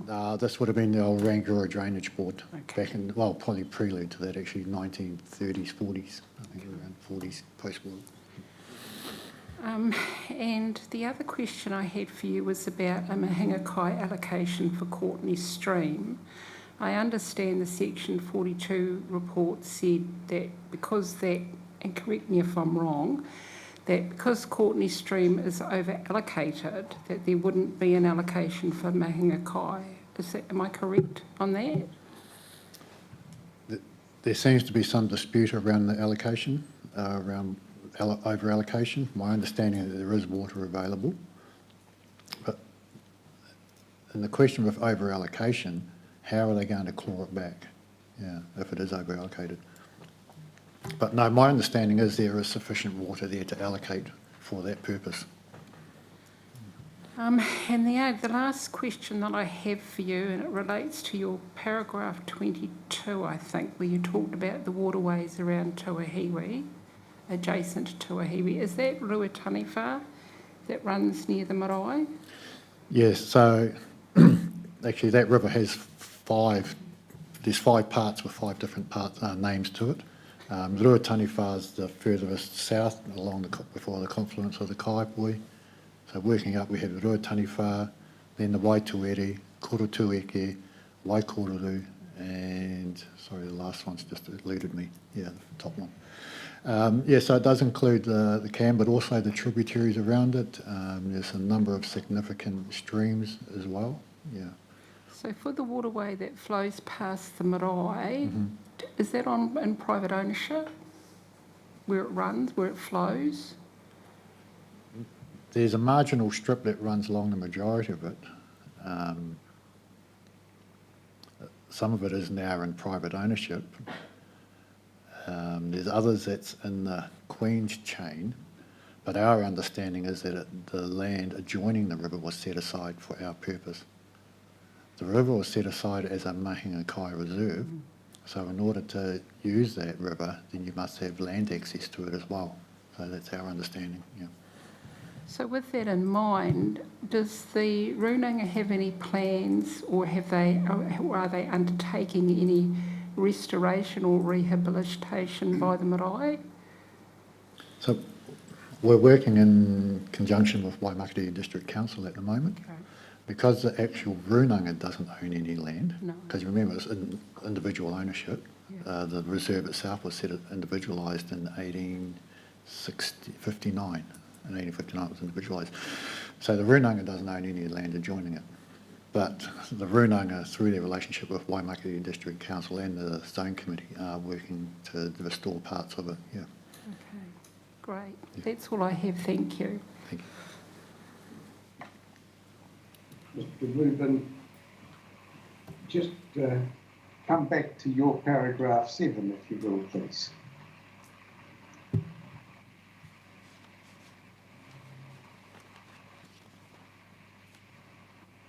Yes. So your part today in coming to speak to us, give your evidence, is as kaitiaki, is that right? There's two parts to it.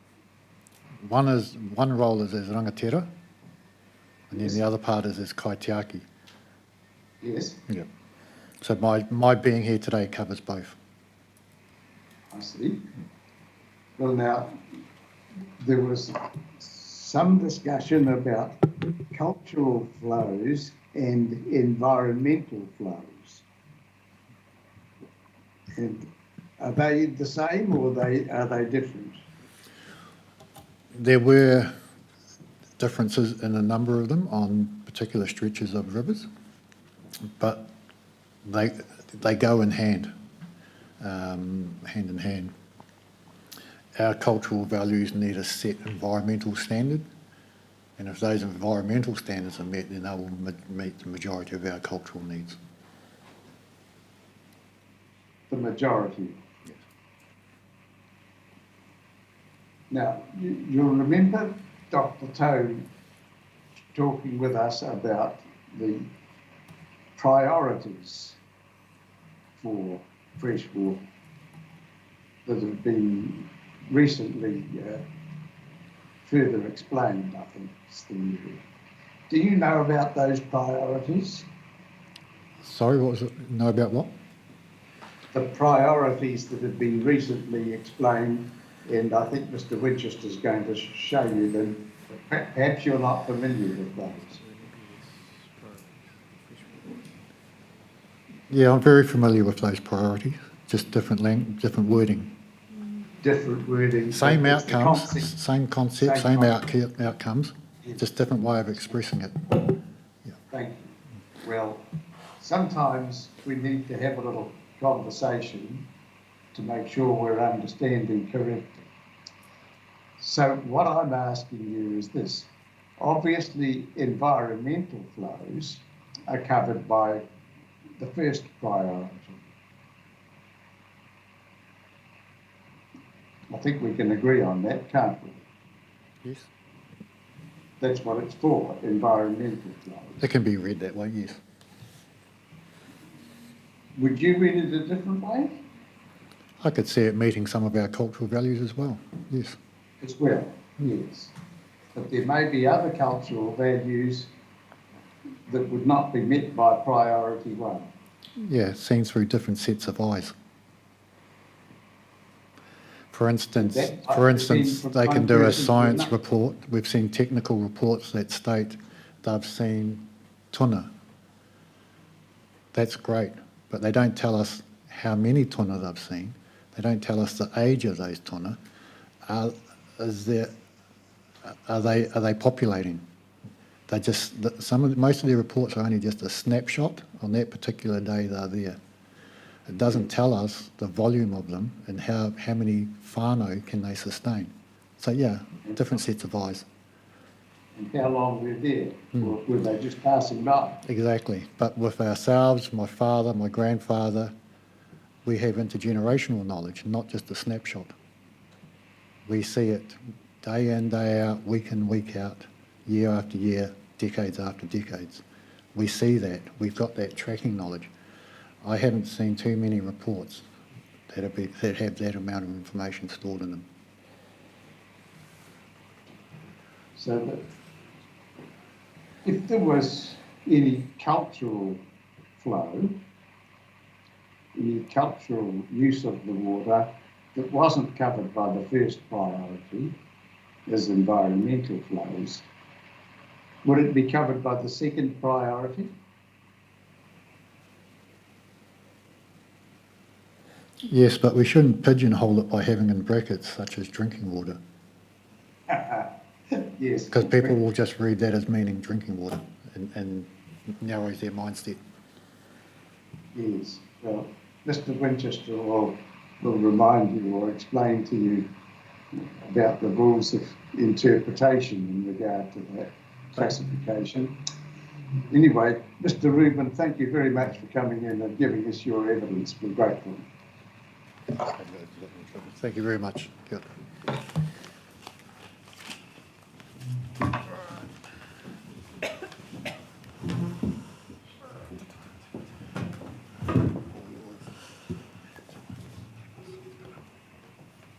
Now, sir, I think I indicated initially that I may have got the order wrong, but Never mind. We'll take whatever order suits. all right. Well, I believe it's Mr. Pouhere King will give evidence next, and then Mr. John Henry. So Mr. King has produced a summary statement, and I'll just let you locate that, sir, and then Mr. King will introduce himself.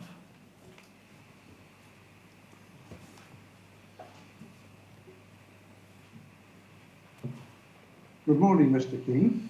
Or good afternoon. Good afternoon. Oh, good afternoon. And we've read the evidence that you've prepared for us, thank you. And we've read the summary, and if you'd like to take us through that, we'd be happy with that. Nō reira, kia koutou tēnā rā koutou katoa. My name is Pouhere King, and I whakapapa to numerous Ngāi Tahu hapu. Today I give evidence on behalf of Kāchi Huirapa with the support of Te Rūnanga o Arowhenua and Te Rūnanga o Ngāi Tahu. The rohi of Kāchi Huirapa extends over the area from the Rakaia River in the north to the Waitaki River in the south. I have been upoko of Waihao and Arowhenua, and I do have to correct this part here, for 12 years. This role means I have responsibilities to care for my people and the land, water and resources we depend on. In fulfilment of these responsibilities, I give evidence on the Kaitahu relationship with Te Ao Tūroa and the failure of Plan Change 7 to protect our waterways. My evidence focuses on the Ōpahi catchment. Arowhenua are the primary mana whenua of the Ōpahi catchment, and I acknowledge the shared interests of Waihao. Kāchi Huirapa history in mid and south Canterbury goes back more than 70 generations. As Kaitahu established our present in Te Waipounamu, we established our Rakatira Chaka, or tribal authority over our lands, waters and resources. Our Rakatira Chaka meant Kaitahu could live according to our customs and exercise our rights and responsibilities. Te Tirichi or Waichangi guaranteed our Rakatira Chaka, but this has been unjustly constrained and in many cases ignored. More recently, the Crown recognised our Rakatira Chaka in our treaty settlement, but this is yet to be reflected in laws and policies, including Plan Change 7. Today, I will talk about my people's histories and aspirations for our future. On the coast, Kaitahu lived in settlements and went inland seasonally to hunt and fish. We lived on both sides of the Ōpahi from its source to the sea. Our people made use of diverse resources around the takiwā, which was the key to our survival. Our settlement sites were always strategically located to secure water and control its use and benefits. Settlements ranged from campsites to large settlements such as Waiātioachi. Hapu territories often overlapped. To avoid conflict, we developed a highly complex tribal economy based on reciprocity and exchange according to tikanga and kawa. While our people left their mark on the land, they did not consider themselves separate from or superior to the natural world. When European settlers arrived, their laws and practices were in conflict with ours and led to radical changes. I will briefly discuss two such changes. Kempstead. Kempstead alienated Kaitahu from most of our lands. Our people always argued the high country was never sold because of the wealth of food there. But Kemp maintained he bought the island from coast to coast. This is why Ngāi Tahu refers to the high country as the hole in the middle. The purchase paved the way for European settlement and the pastoral economy. We were cut off from our mahi kakai and seasonal migration patterns and became more reliant on the coast. In the Ōpahi catchment, we were reduced to reserves in the lower catchment that were a tiny fraction of the original land base.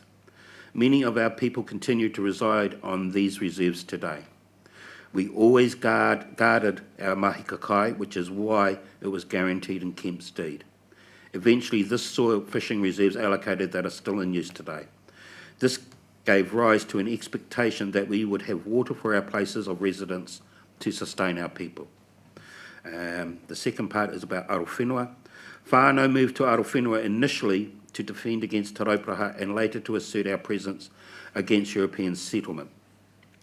The first wharenui was built in 1870, followed by Te Hapa o New Tirini in 1905.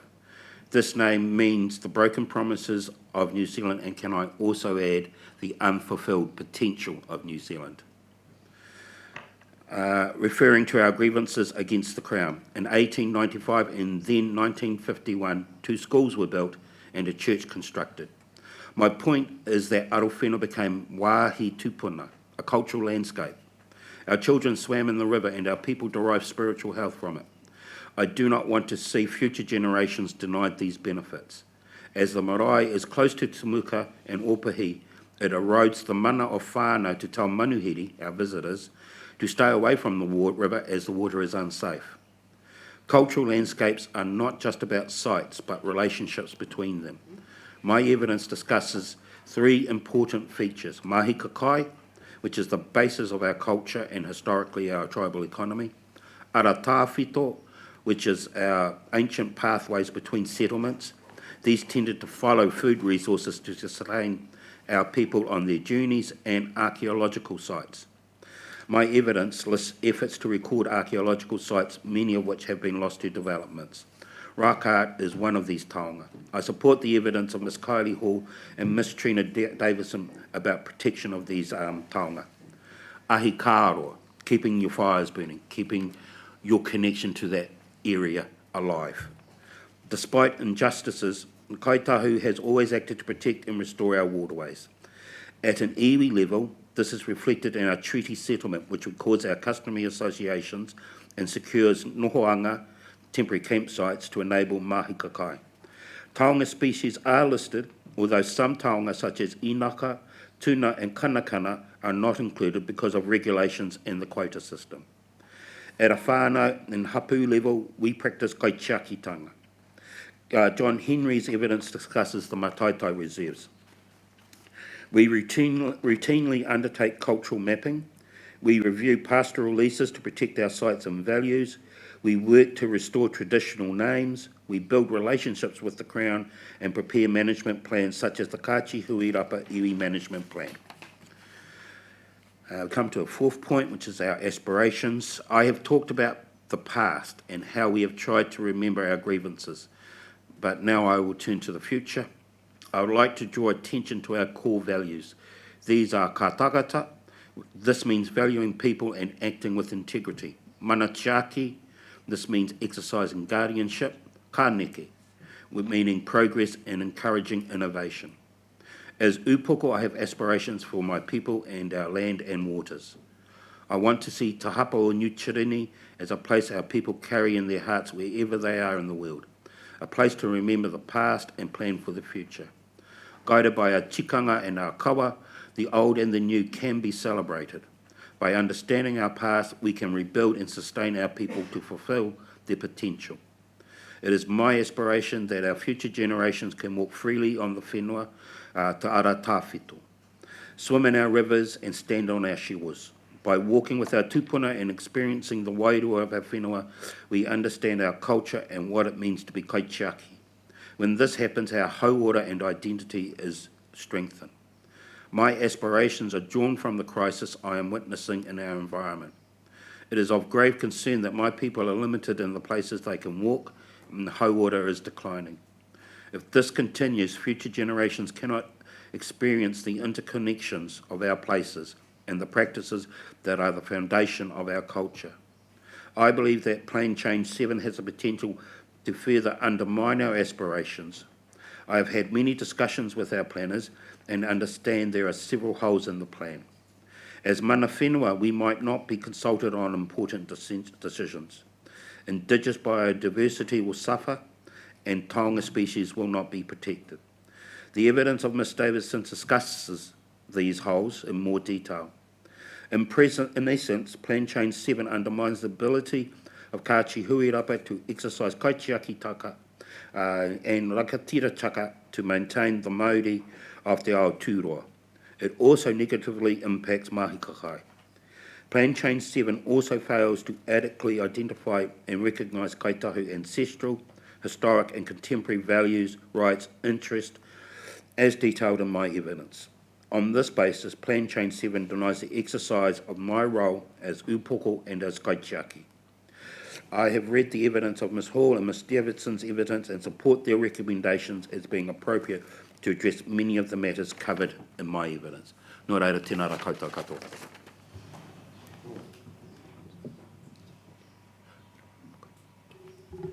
Any questions, Commissioner Van Voorthuizen? No questions for Mr King, thank you. Commissioner Solomon? Yes. Thank you, Mr King, for your interesting and comprehensive submission. We visited the wetland opposite the marae at the invitation from Arowhenua, and we had a relaxing stroll through. It was a beautiful day, and after spending a day and a half in the snow at Oxford in the Mackenzie area, it was a welcome respite. It was peaceful, the birds were singing, insects buzzing, all the things you want to hear in a productive wetland. It was memorable and an ideal way to end the site visit. We appreciate you for suggesting it and thank you for inviting us. I just have one question. You mentioned in your paragraph 69 a place called Tahu.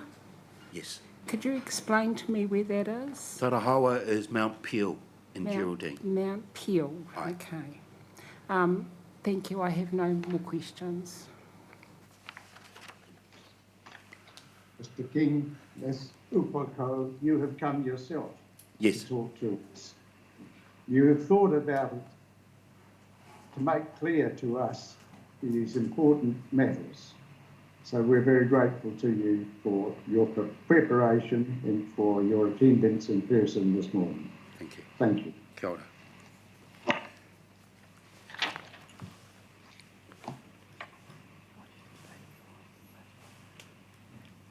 Now, sir, the next witness is Mr Henry. I'm not sure of the panel's timing preference in terms of the lunch break. Are we? I think we could go till 1 o'clock if that would suit you.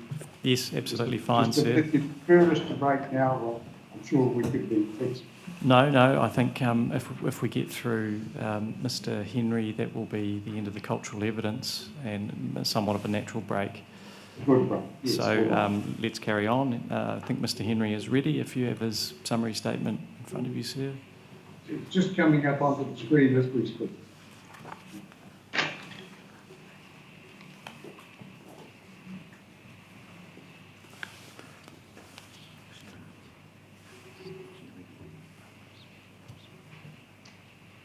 Good afternoon, Mr Henry. Kia ora. You've prepared a statement for us, I have. and we're grateful to you for that. And you've also prepared a summary, and you're going to take us through that now, are you? Correct. Thank you very much. Just get started when you're ready. Kia ora. Tēnā koutou katoa. My name is John Henry, and I whakapapa to numerous kaitahu hapu. Today I give evidence on behalf of CLWRP with the support of Te Rūnanga o Arowhenua and Te Rūnanga o Ngāi Tahu. My evidence identifies kaitahu concerns with proposed Plan Change 7. For me, these concerns revolve around mahikakai, which is the basis of our culture. Kaiti akitanga requires a hands-on approach to ensure the environment is healthy and thriving. As a paua, or grandfather, I am committed to ensuring the environment is sustained for future generations. I teach my mokopuna, my grandchildren, about how our tupuna lived, so that one day they will take over my kaitiaki responsibilities. In the old days, kaitiakitanga involved guardian spirits, which would warn of dangers to Māori and mātauraka knowledge, and tell us signs about the seasons and harvests. Kaitiaki were people with the mātauraka to interpret these signs. The role of kaitiaki has evolved, but we are still guided by Māori and mātauraka. In fulfilment of my kaitiaki obligations and responsibilities, I articulate our values, beliefs and important cultural activities in RMA processes, and am actively involved in committees such as the Opahi, Temuka, Orari, Pariora, or Puriora as we call it, or OTOP zone committees. I am also chair of Te Rūnanga or Arowhenua. I now turn to the Opahi catchment. I am extremely proud of my whānau history with the Opahi system, and like my tūpuna, I enjoy a relationship based on regular use. Growing up, I spent all my time in the rivers. Each year our whānau would gather resources such as tuna, kanakana and whitebait, and we lived on what we gathered. I've fed my family from the rivers and taught my children how to gather kai. I now want to ensure I can teach my mokopuna, mahika kai, so one day they may teach their children too. My whānau continue to practice mahika kai, although many sites have been lost. In particular, Te Umukaha, or the Temuka River, is where my whānau feel especially empowered and connected. It is our place in the world, our home. This is where I feel I will focus my evidence, but the implications are wider. Since the Orari, Opahi, Te Anarawai and Te Umukaha rivers are all interconnected. I am seriously concerned about the Opahi catchment on the basis that the Puriora River or Pariora River was historically used for cleansing the dead and therefore not used for mahika kai today. Today it is 300% over-allocated. The Timaru Saltwater Creek was a connecting point between three old pā sites. It is now so polluted, Rūnanga cannot use it, and it is no longer open to the sea. The Te Umukaha River used to have deep pools where we would swim. I have seen the flows diminish and water quality degrade. Most recently, my whānau and I received health warnings that the Opahi Lagoon is too toxic to gather kai. As a fisherman, I have observed the decline of tauka species. This loss is detrimental to the health of Te Aotearoa, our people and the practice of our traditions. Without the presence of tauka species, our whakapapa is gone. These observations are incredibly saddening to me, but the impact of this loss does not change the significance of these rivers to Kai Tahu. However, I believe Plan Change 7 will only worsen the state of this catchment. My experience in the OTOP Zone Committee. As a member of the OTOP Zone Committee, I have kept up to date with Plan Change 7. I did not support the implementation program addendum, which forms part of the OTOP component of Plan Change 7. I disagree on the committee's recommendations for the Opahi, Orari and Te Umukaha rivers and the recommendation to transfer water between catchments. During OTOP Zone Committee discussions, I felt at constant loggerheads as it seemed economic factors and water for farmers held sway. Concerns about environmental flows were marginalised and formed part of the cultural discussion. This was just wrong. Arowhenua raised our concerns with ECAN, and through the first scheduled RMA process, we were saddened ECAN was unwilling to address these issues before notifying Plan Change 7. Concerns with Plan Change 7. Many of my concerns are in line with the report on the cultural health of the Pouhere River that Arowhenua provided to OTOP Zone Committee, and I strongly encourage the panel to read this report. My key concerns with Plan Change 7 are: we need to protect our tauka bird species. I am unsure if and how Plan Change 7 responds to the flow needs of tauka bird species. When determining a flow regime, I believe the baseline need to be drawn from the range of birds historically known to use the Pouhere, and not the few that inhabit this highly modified river today. Our waterborne species need habitat variety. We need habitats to support the entire life cycle of our tauka species.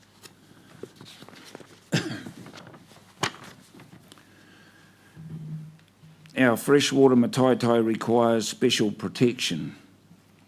Our freshwater mataitae reserve in the Pouhere is the only freshwater reserve established by Arowhenua. As the river relies on flow from Te Omukaha River, limit setting impacts our mataitae. It is our expectation that Plan Change 7 will enable our continued use of this mataitae.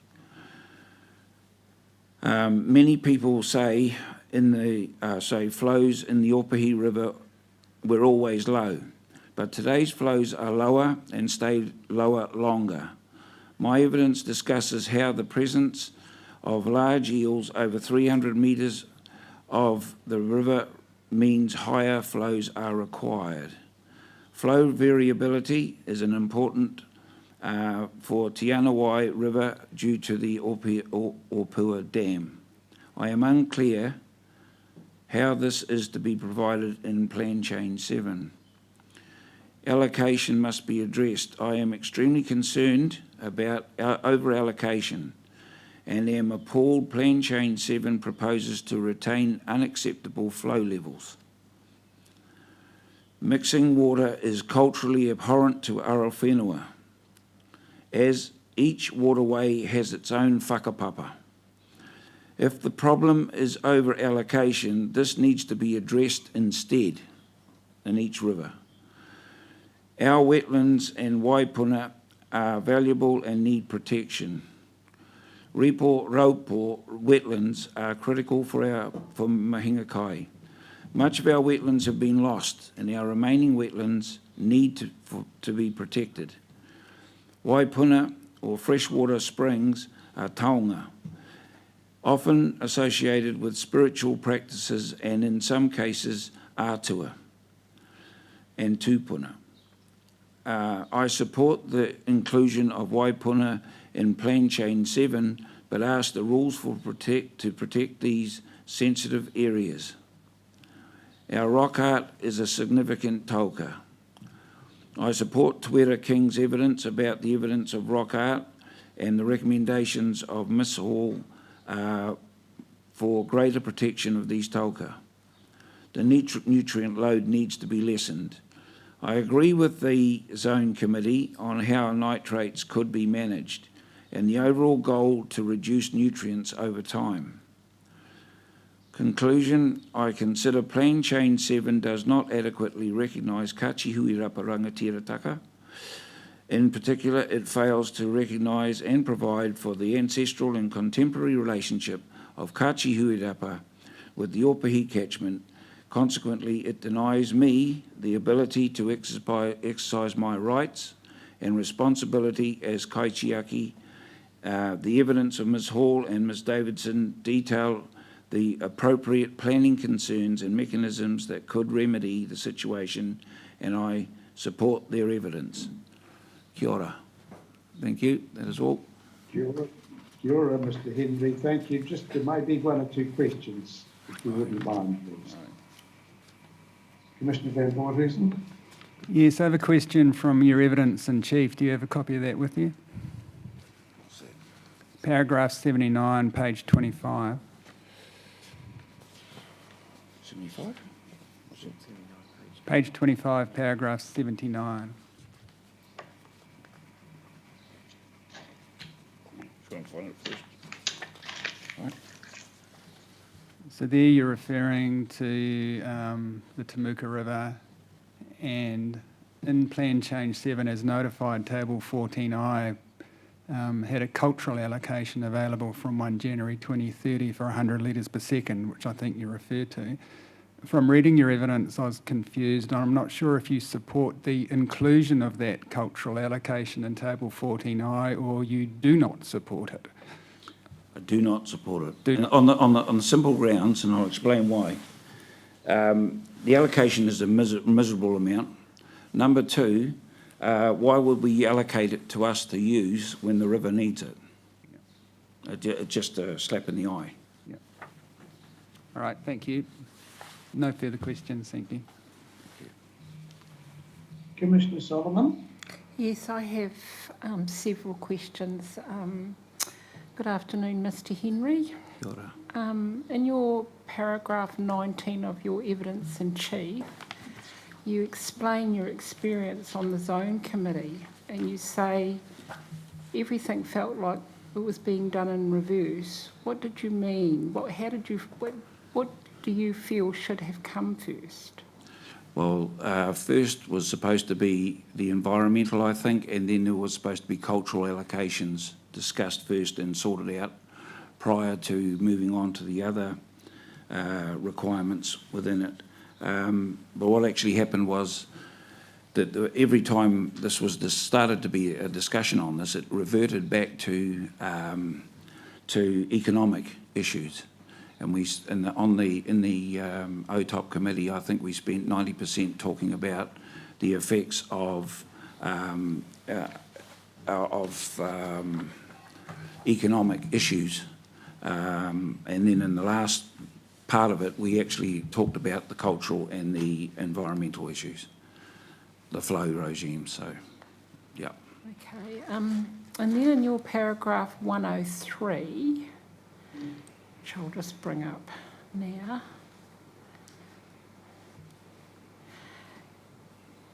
In your last sentence, I'd like you to be a bit more explicit about how mixing waters affects migratory species.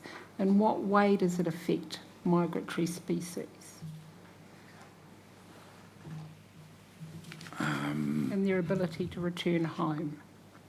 It's the mixing of waters. You're taking water from one flow or from a river and you're diminishing that life force within that waterway to accentuate life force in another area. And in a lot of cases, you're taking snow-fed water and putting it into a spring-fed waterways, which also affects the life in that riverway.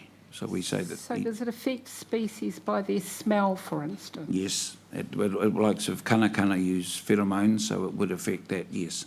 Okay. Yep. Thank you. And then I've just got a couple of other questions from previous submitters. We understand that Al had been engaging with Arowhenua Rūnanga, and what I mean by Al is Pouhere Water Limited, about providing some cultural training to their shareholders and committee members. Will that training include some treaty training along with Arowhenua specific training? What happened there was that there was a person who had no right to go to that meeting in the first place. We have not been talking with Al lately because we have discovered that the north side of the Opihi irrigation scheme has the Opihi River flowing into the Tiumukaha River that we never knew about. And we've asked for that to be rectified. Probably about 3 years ago, we've told their board that is the crucial number one priority for us, that be rectified. And that's where we are with it. We haven't had any talks with them, although we do. I'm on the OFRAG, so-called OFRAG system, and we talk about that. But Really, we want that rectified. That's a key part of our So issues. cultural training hasn't been discussed yet with OWL? It has been discussed, but by people who should not have been discussing it. Okay. And I have talked to them around that, yes. And I'm looking forward to actually getting in and doing that work with them, yes. so it's somewhere in It's the a near possible, future? yes, Yeah, yep. okay. Yep. And regarding the Pouhere Environmental Flow and Release and Advisory Group, OFRAG as it's known, I understand you're a member. In light of your comments and experience with the OTOP Zone Committee, are the discussions with OFRAG productive, and are they receptive and accommodating of Arowhenua's values?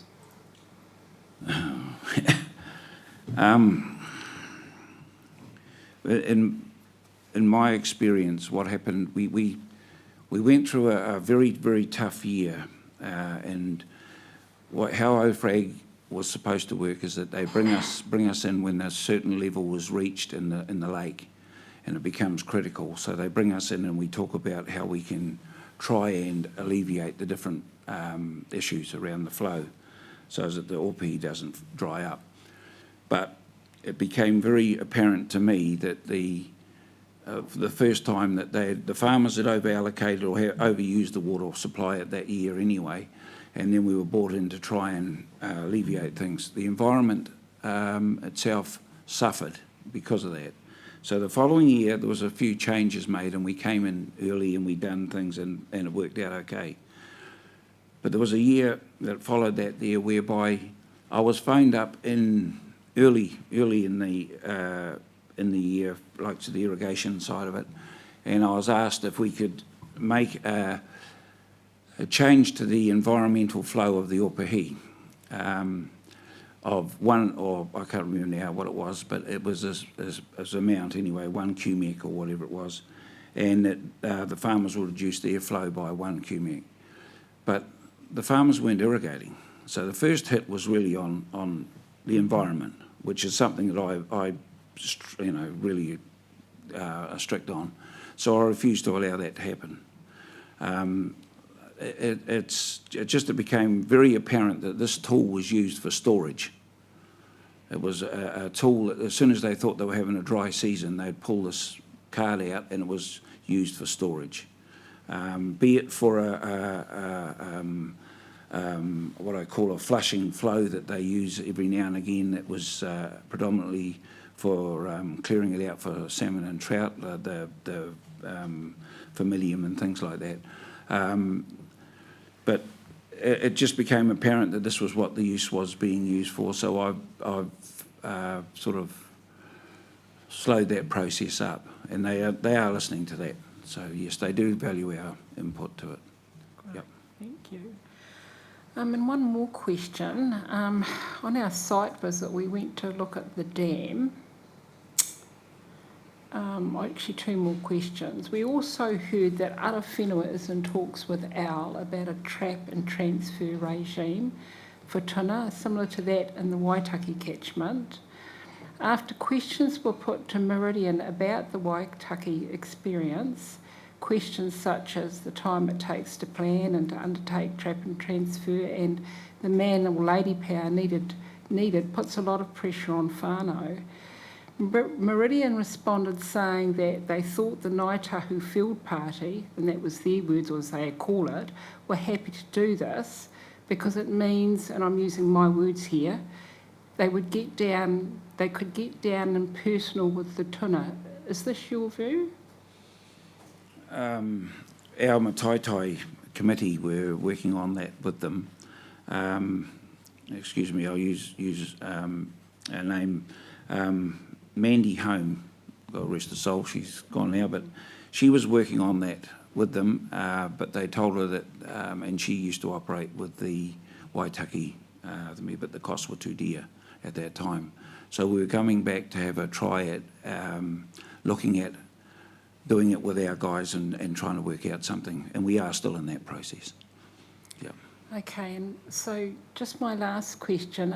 We went to see the dam on our site visit, and after seeing the height and steepness of the dam that tuna have to scale to get over the dam, Do you think that during the trap and transfer discussions with Al, it might lead to some discussions about the usefulness of some research that looks at the effects of tuna as a result of scaling a 50-metre high and very steep dam? And I know that eels are clever and can climb naturally, but some research to confirm that they're not under stress would be reassuring, do you think? Oh, I would definitely say so, but I do know that the alvars do climb that dam, and they are actually caught in the trap that's at the top.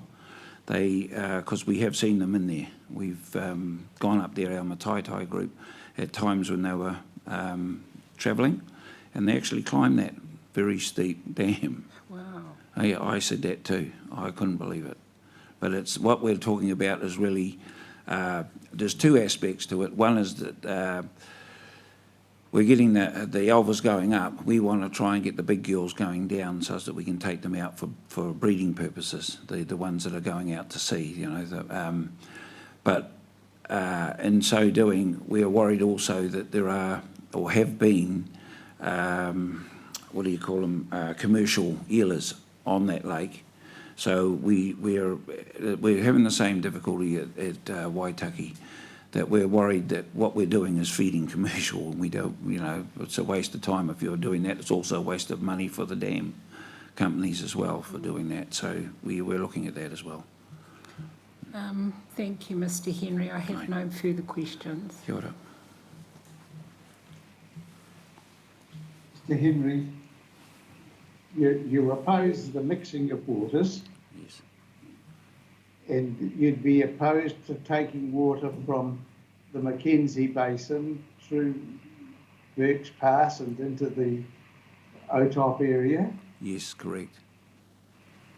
Are you similarly opposed to smaller scale mixing? In other words, say from, well, I don't think I can even come up with suggestions. I don't know the area well enough, but if it's from one tributary to another tributary of the same river, would that be acceptable? No, it just depends on where it comes from. Like, you know, the Tumukaha flows into the Ōpahi River naturally, but the majority of the Temuka Bay, where it comes from, is spring-fed. And when the old days, the Ōpahi River used to dry up. When the dry seasons, the Ōpahi dried up completely. But what kept the lagoon open and the life force in that river was taken from the Tumukaha River through its spring-fed waters and that there, and it kept the lagoon alive, and therefore our people alive. So the important part for us is that the Tumukaha, which is over-allocated, extremely over-allocated, get some kind of life back by getting fresh and clean water. But when you said about mixing of waters, the reason why we say that is not only the microbe life is different if you go from snow-fed to spring-fed, but also our uses of water is different. Like I put in my summary here, the Pouhere, which we call it Pouhere River, was used for our cleaning of our bodies in the old days, so we don't take food from that area.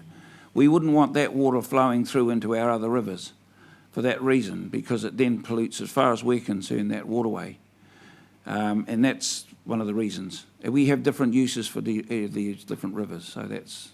And our people, and I'm talking about our old people, have been against it from day one, and we just following on from their traditions. Thank you. Well, Mr. Henry, you've given me a very clear answer, and all of your evidence has been clear, and we're grateful to you for coming in and giving it to us. Thank you very much. Thank you. Now we'll take the lunch break, and we'll start again at 2 o'clock, if that will suit you, Mr. Winchester. That'll be fine. Thank you, sir. Thank you. 2 o'clock.